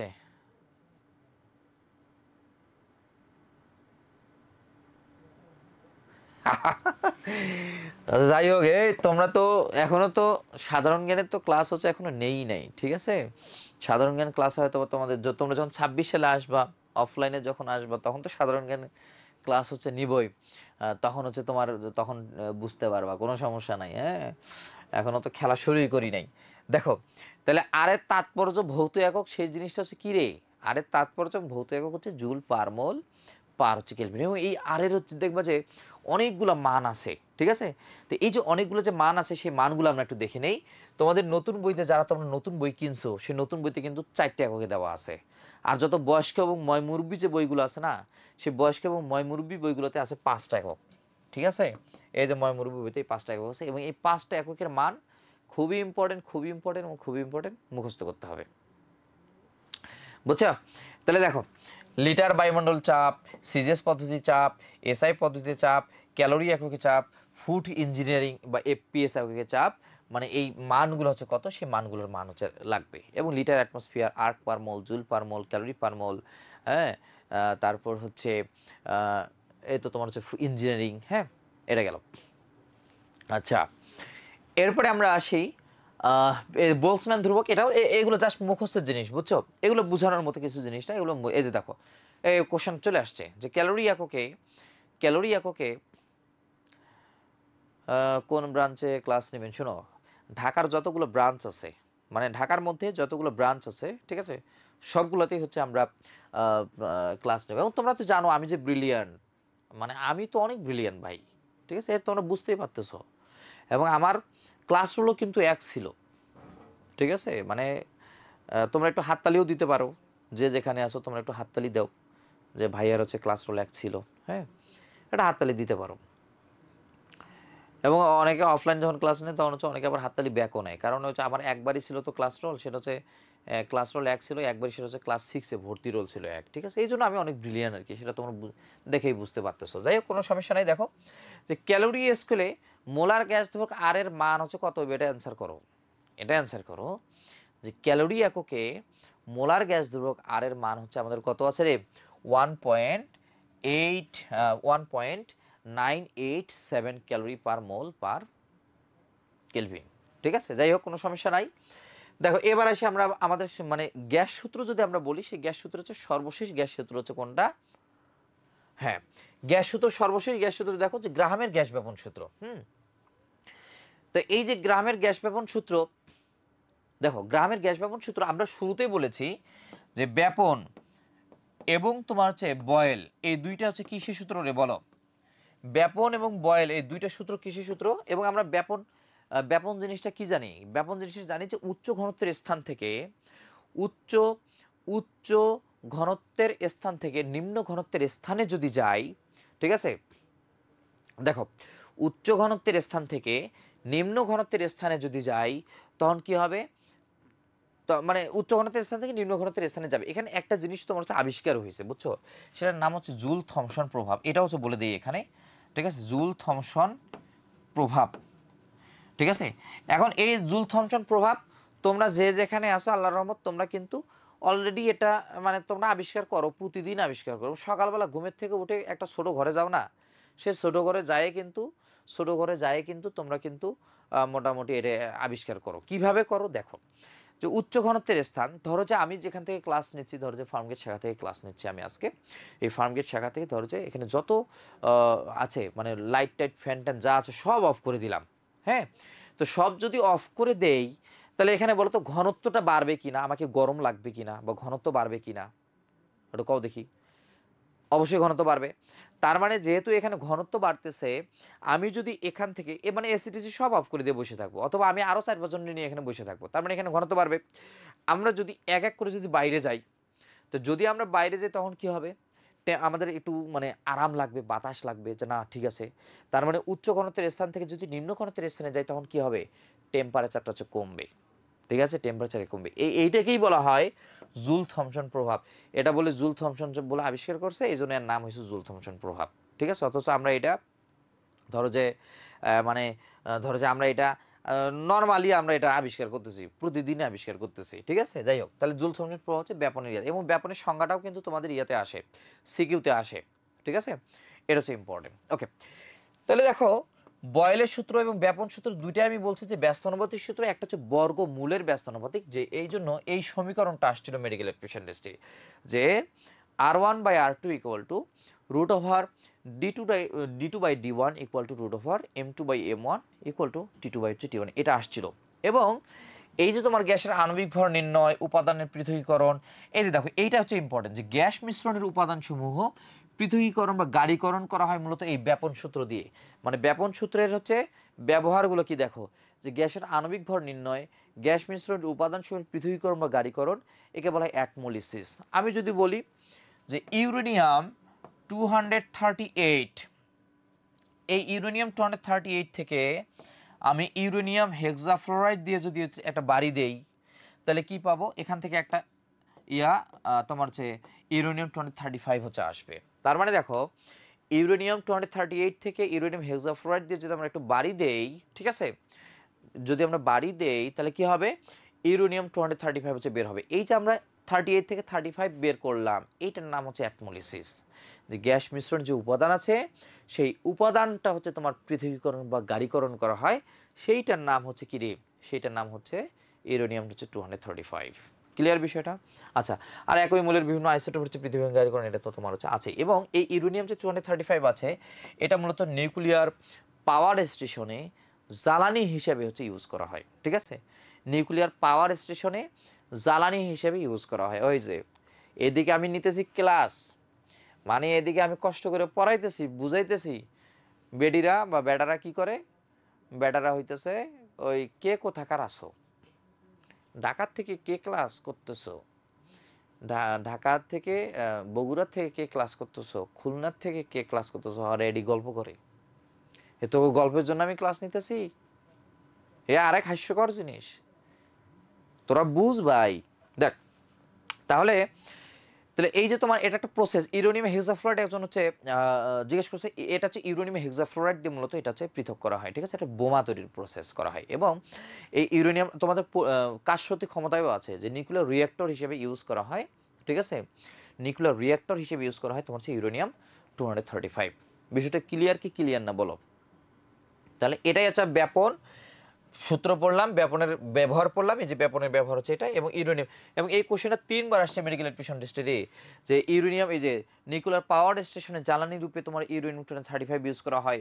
এবং প্রকৃতিতে ইউরেনিয়ামের যে আইসোটোপ যেটা আছে 235, এটা খুবই কম পাওয়া যায়, 0.7%, এবং 38টা মূলত বেশি পাওয়া যায় শুষ্ক বরফে, এটা তো হচ্ছে আমরা জানি, ঠিক আছে। এইবার আসি আমরা গ্যাসের, আণবিক হচ্ছে গতিতত্ত্ব, ঠিক আছে। এবার আমরা আসি গ্যাসের আণবিক গতিতত্ত্ব, গ্যাসের গতিতত্ত্ব। দেখো এই জিনিসটা আরেকটা তোমার হাস্যকর জিনিস, বুঝছো? হাস্যকর মানে কি? হাস্যকর মানে হইতেছে, আগে কও যে গ্যাসের গতিতত্ত্বের বাপ কে? গ্যাসের গতিতত্ত্বের বাপ বা পিতা হইতেছে বিজ্ঞানী বার্নৌলি। যে বিজ্ঞানী বার্নৌলিকে আমরা কি বলি, গ্যাসের আণবিক গতিতত্ত্বের জনক বলা হয় বা বাপ বলা হয়, ঠিক আছে। এখন এইটা তোমার হচ্ছে আদর্শ গ্যাসের গতীয় সমীকরণ যেটা আছে, সেটা এই যে আদর্শ গ্যাসের গতীয় সমীকরণ, PV = 130 mc², এ দিয়েছে বিজ্ঞানী ক্লসিয়াস, আমার বন্ধু মানুষ, হ্যাঁ, আমরা একসাথে পড়াশোনা করছি, একসাথে ঘুরছি ফিরছি, ঠিক আছে, হ্যাঁ। তো এই জন্য, আচ্ছা আমি আরেকবার রিক্যাপ করবো না, কোনো সমস্যা নাই। এই জন্য দেখো যে গ্যাসের আদর্শ গ্যাসের গতীয় সমীকরণ দিয়েছে বিজ্ঞানী ক্লসিয়াস, খুবই বন্ধু মানুষ আমার, আমরা একসাথে ধরো যে তোমার, হ্যাঁ, মানে আমরা ঘোরাফেরা করছি। এবং এই ক্লসিয়াস কিন্তু 5টা জিনিস ব্যাখ্যা করছে। এখানে আগে আমি বলি তোমাদেরকে যে আদর্শ গ্যাসের গতীয় সমীকরণ দিয়েছে বিজ্ঞানী ক্লসিয়াস, PV = 130 mc²। এবার সে গড় মুক্ত পথের রাশিমালা দিয়েছে বিজ্ঞানী ক্লসিয়াস, আমরা একসাথে যেহেতু ঘুরছি, ও খুব ব্রিলিয়ান ছিল আর কি, গড় মুক্ত পথের রাশিমালা দিয়েছে। তারপর ফিজিক্সে তাপগতিবিদ্যা চ্যাপ্টার আছে না রে, ফিজিক্সে তাপগতিবিদ্যা চ্যাপ্টার, ও তাপগতিবিদ্যার চ্যাপ্টারে দেখবা, বলো তো তাপগতিবিদ্যার 0তম সূত্র কে দিয়েছে? এ তোমরা তো পড়ছো 26 ব্যাস, তোমরা পড়ছো না যে তাপগতিবিদ্যার 0তম সূত্র দিয়েছে কেডা? 2-4টা কমেন্ট করবা যে আর এস ফাউলার, কিন্তু আপা আর এস ফাউলার হবে না, ওটা তাপগতিবিদ্যার, সরি আর এস ফাউলার। তোমরা হয়তো বা বলবা যে তাপগতিবিদ্যার 0তম সূত্র বিজ্ঞানী ক্লসিয়াস দিয়েছে, ক্লসিয়াস না, আর এস ফাউলার হবে, ঠিক আছে। তাপগতিবিদ্যার প্রথম সূত্র দিয়েছে জুলের সাথে বিজ্ঞানী ক্লসিয়াস, ঠিক আছে। তাপগতিবিদ্যার প্রথম সূত্র দিয়েছে জুলের সাথে ক্লসিয়াস। আর তাপগতিবিদ্যার দ্বিতীয় যে সূত্রটা আছে, সেই দ্বিতীয় সূত্রটা 4টে কিন্তু অপশন, 4টা। সে 4টা সংজ্ঞার মধ্যে একটা সংজ্ঞা দিয়েছে এই ক্লসিয়াস, আর এন্ট্রপি নামকরণ করেছে এই ক্লসিয়াস। ঠিক আছে, তাহলে আমার বন্ধু মানুষ, সে অনেক জোস, হ্যাঁ আমার বন্ধু, আর সে আবিষ্কার করছে ঠিক আছে, কিন্তু ওর বন্ধু হিসেবে আমি কি করছি, ওর বন্ধু হিসেবে আমি এগুলো তোমাদেরকে পড়াইতেছি। এই আমার মানে অ্যাচিভমেন্ট হচ্ছে এতটুকু। ঠিক আছে, তাহলে দেখো, তো এই যে গ্যাসের যে আণবিক মানে গতীয় তত্ত্ব বা গ্যাসের যে গতিতত্ত্ব যেটা আছে, সেই গ্যাসের গতিতত্ত্ব জিনিসটা কি, এটা একটু একটু তোমাদেরকে বুঝাই দিই। মানে গ্যাসের আণবিক গতিতত্ত্ব অনুযায়ী এই যে যে স্বীকার্যগুলো যে আছে না, গ্যাসের আণবিক গতিতত্ত্বের স্বীকার্য, এগুলো হাস্যকর, মানে এগুলো লুল স্বীকার্য। কেন লুল স্বীকার্য?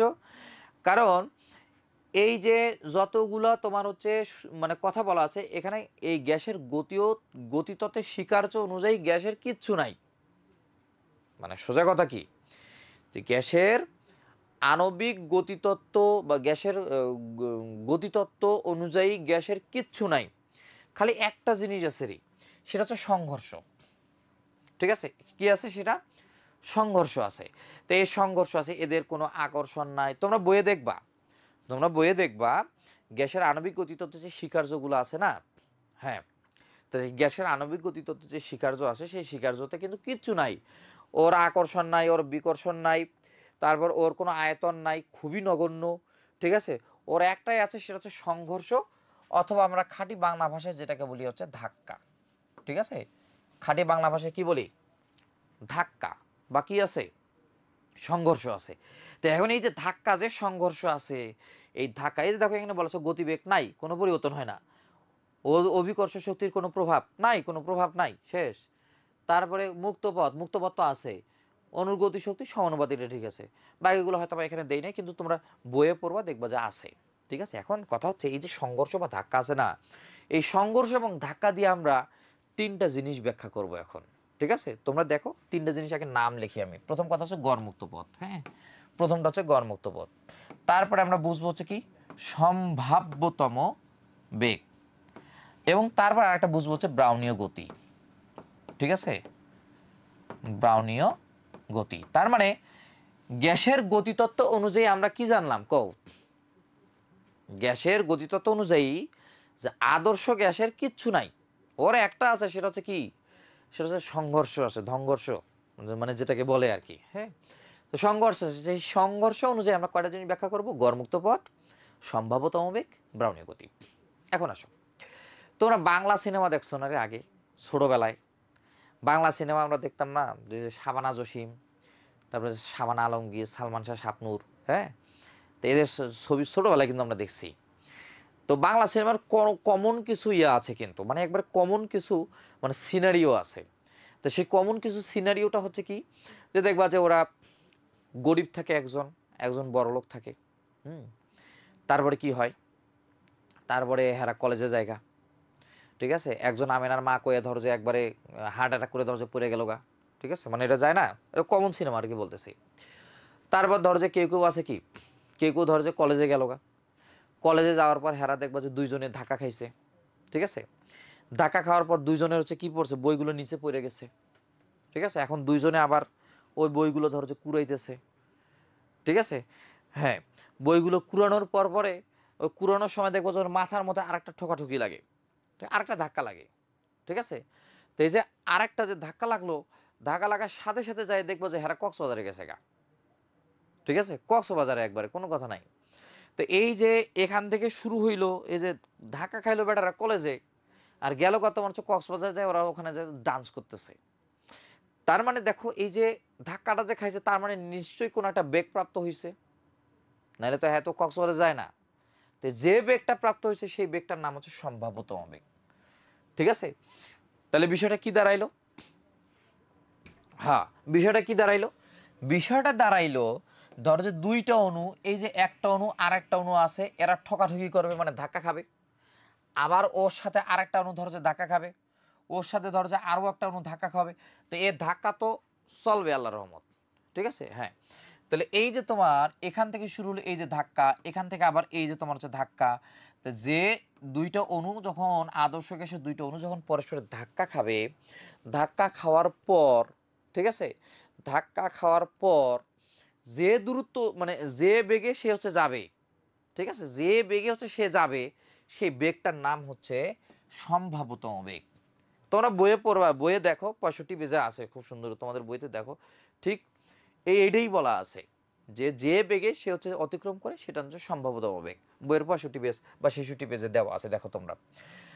আর যে দূরত্ব অতিক্রম করে, কথা হইতেছে যে দূরত্ব অতিক্রম করে সেই দূরত্বটার নাম হচ্ছে গড়মুক্ত পথ, বুঝছো? তার মানে যে দূরত্বটা অতিক্রম করতেছে সেই দূরত্বটার নাম হচ্ছে গড়মুক্ত পথ। আর এই ধাক্কা, এই যে দুইটা অণুর ধাক্কা যদি ধরো যে আজীবন চলে, ঠিক আছে, ধরো যে যদি আজীবন চলে, তাহলে এই যে তোমার আজীবন যদি চলে, তাহলে সেই আজীবন চলার মানে অবিরাম চলবে, দুইটা অণুর মধ্যে ধাক্কা অবিরাম চলবে, সেটার নাম হচ্ছে ব্রাউনীয় গতি। এবং তোমরা এটা কর্মমুখী রসায়নে কিন্তু পড়ছো, ঠিক আছে? হ হ হ এই যে তোমরা তোমরা মানে তোমরা ইয়া না করে তোমরা হচ্ছে কি, আমি প্রমাণ করে দিলাম যে পৃথিবী গোল, সব কিছুর সাথে সব কিছুর লিঙ্ক আছে। ঠিক আছে ঠিক আছে, দেখো। আরে তোমরা তো বুঝতেছো না যে তোমরা মানে কেমন ক্লাস, মানে কার ক্লাস করতেছো, এটা তো বুঝতেই হবে ভাই। যাই হোক, দেখো তাহলে ব্রাউনীয় গতিটা কি, এটা তোমরা কর্মমুখী রসায়নে কিন্তু পড়ছো, আজকে বুঝে নাও, জীবনে আর হচ্ছে ভুল হবে না ইনশাল্লাহ, ঠিক আছে? দেখো বিষয়টা হচ্ছে কি, যে এই যে ব্রাউনীয় গতিটা যে আছে, এই ব্রাউনীয় গতিটা আমরা কি বললাম, যে দুইটা অণুর মধ্যে যখন ধাক্কাটা চলবে, এই ধাক্কাটা আজীবন চলবে, ঠিক আছে? ধাক্কা কি চলবে? ধাক্কাটা আজীবন চলবে।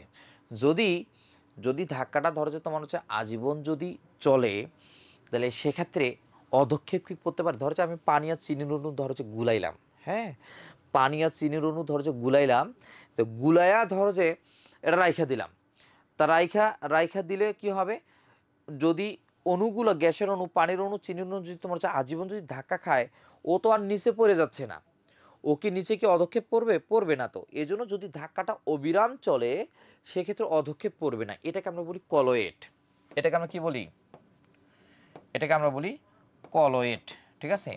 আর যদি অধক্ষেপ পড়ে, যেখানে ব্রাউনীয় গতি নাই, যেখানে ব্রাউনীয় গতি নাই, সেইটাকে হচ্ছে আমরা বলি সাসপেনশন।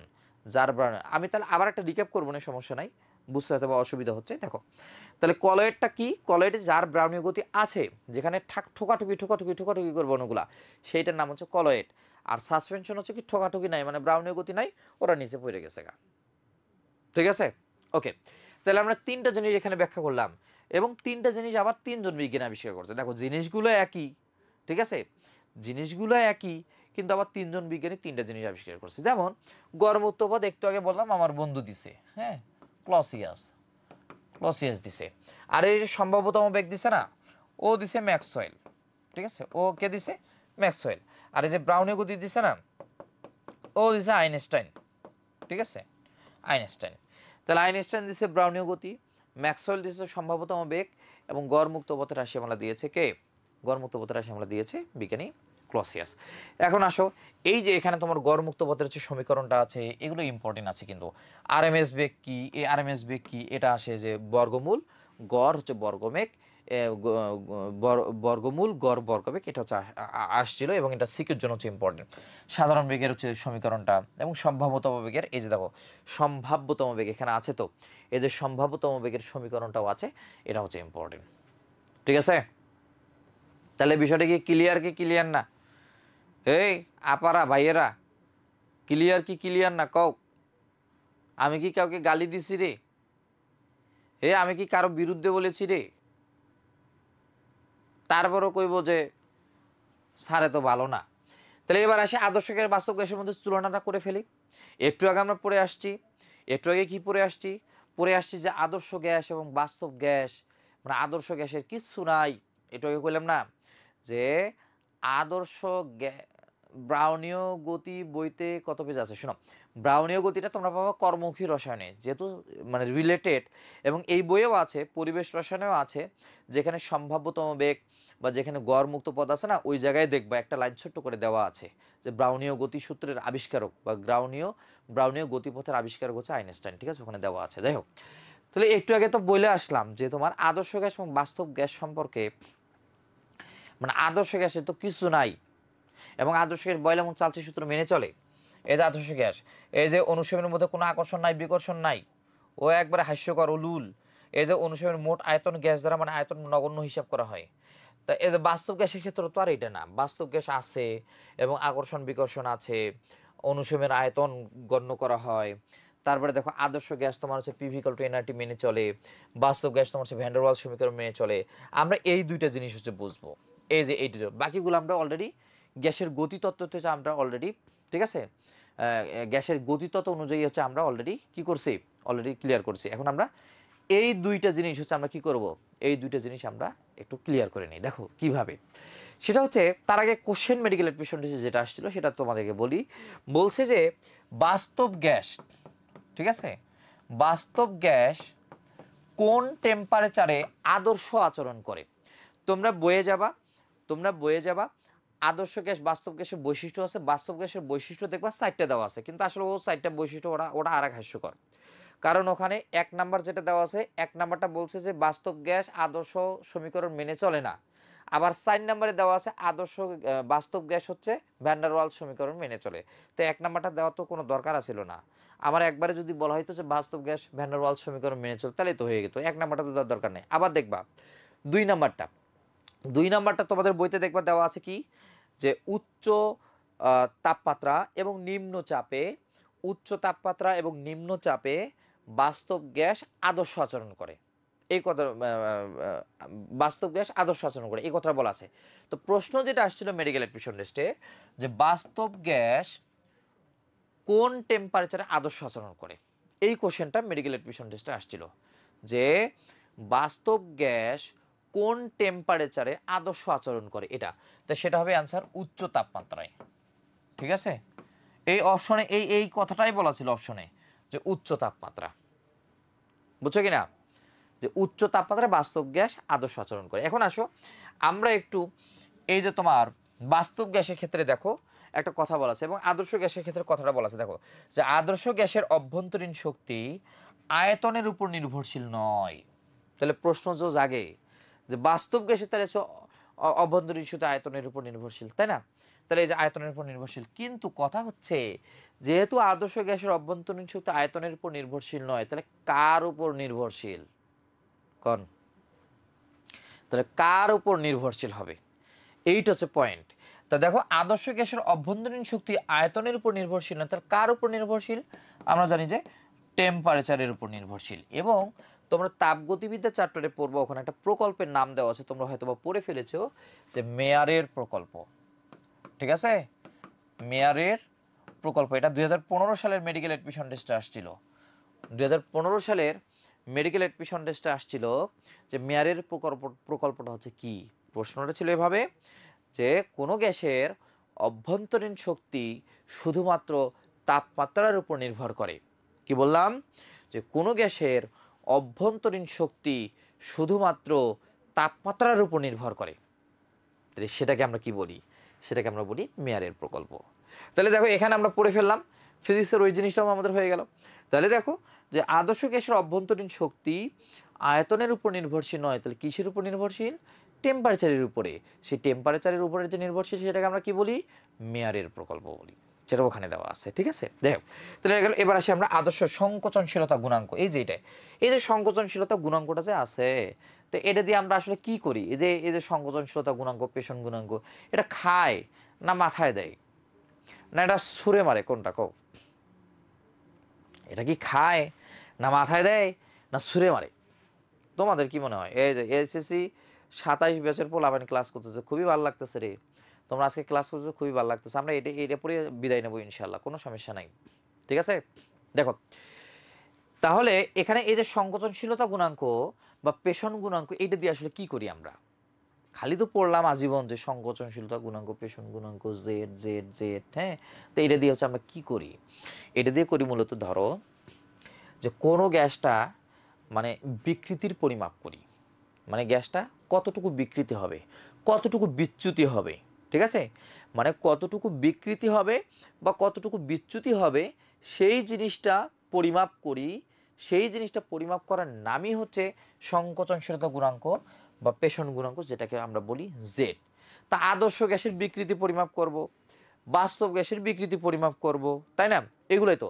তো ধরো আমরা বিকৃতির পরিমাপটা আদর্শ গ্যাসের ক্ষেত্রে আমরা কি করি, আদর্শ গ্যাসের কোনো বিকৃতি নাই, ও হাস্যকর, ও কোনো বিকৃতি হবে না। আমরা তো একটু আগে বলে দিছি, আমরা কি বলছি যে আদর্শ গ্যাসের কিচ্ছু নাই, গ্যাসের গতিতত্ত্ব অনুযায়ী কিচ্ছু নাই আপা ভাইয়ারা, আছে রে, আছে নাই, কিছু নাই, মানে আদর্শ গ্যাসের বেলায় কিচ্ছু নাই, ঠিক আছে। তাহলে বাস্তব গ্যাসের বেলায় আছে, তো বাস্তব গ্যাসেরগুলো হচ্ছে আমরা একটু মানে দেখে নেই। সেটা হচ্ছে আমরা ধরো যে একটা লেখচিত্র অঙ্কন করলাম, হ্যাঁ, এই যে লেখচিত্র অঙ্কন করলাম, সেই লেখচিত্রতে ধরো যে পিভি বনাম হচ্ছে পি, এটা যদি আমরা ধরি, তা আদর্শ গ্যাসে ধরো যে একটা নর্মালি একটা মান থাকে, এটাকে আমরা ধরি যে 1, সাপোজ ধরো যে এটা 1, ঠিক আছে। এখন আসো কিছু কিছু গ্যাস আছে যাদের পিভি বাড়াইলে পি বাড়াইলে পিভি অটোমেটিক ধরো যে তোমার হচ্ছে বাড়ে, ঠিক আছে।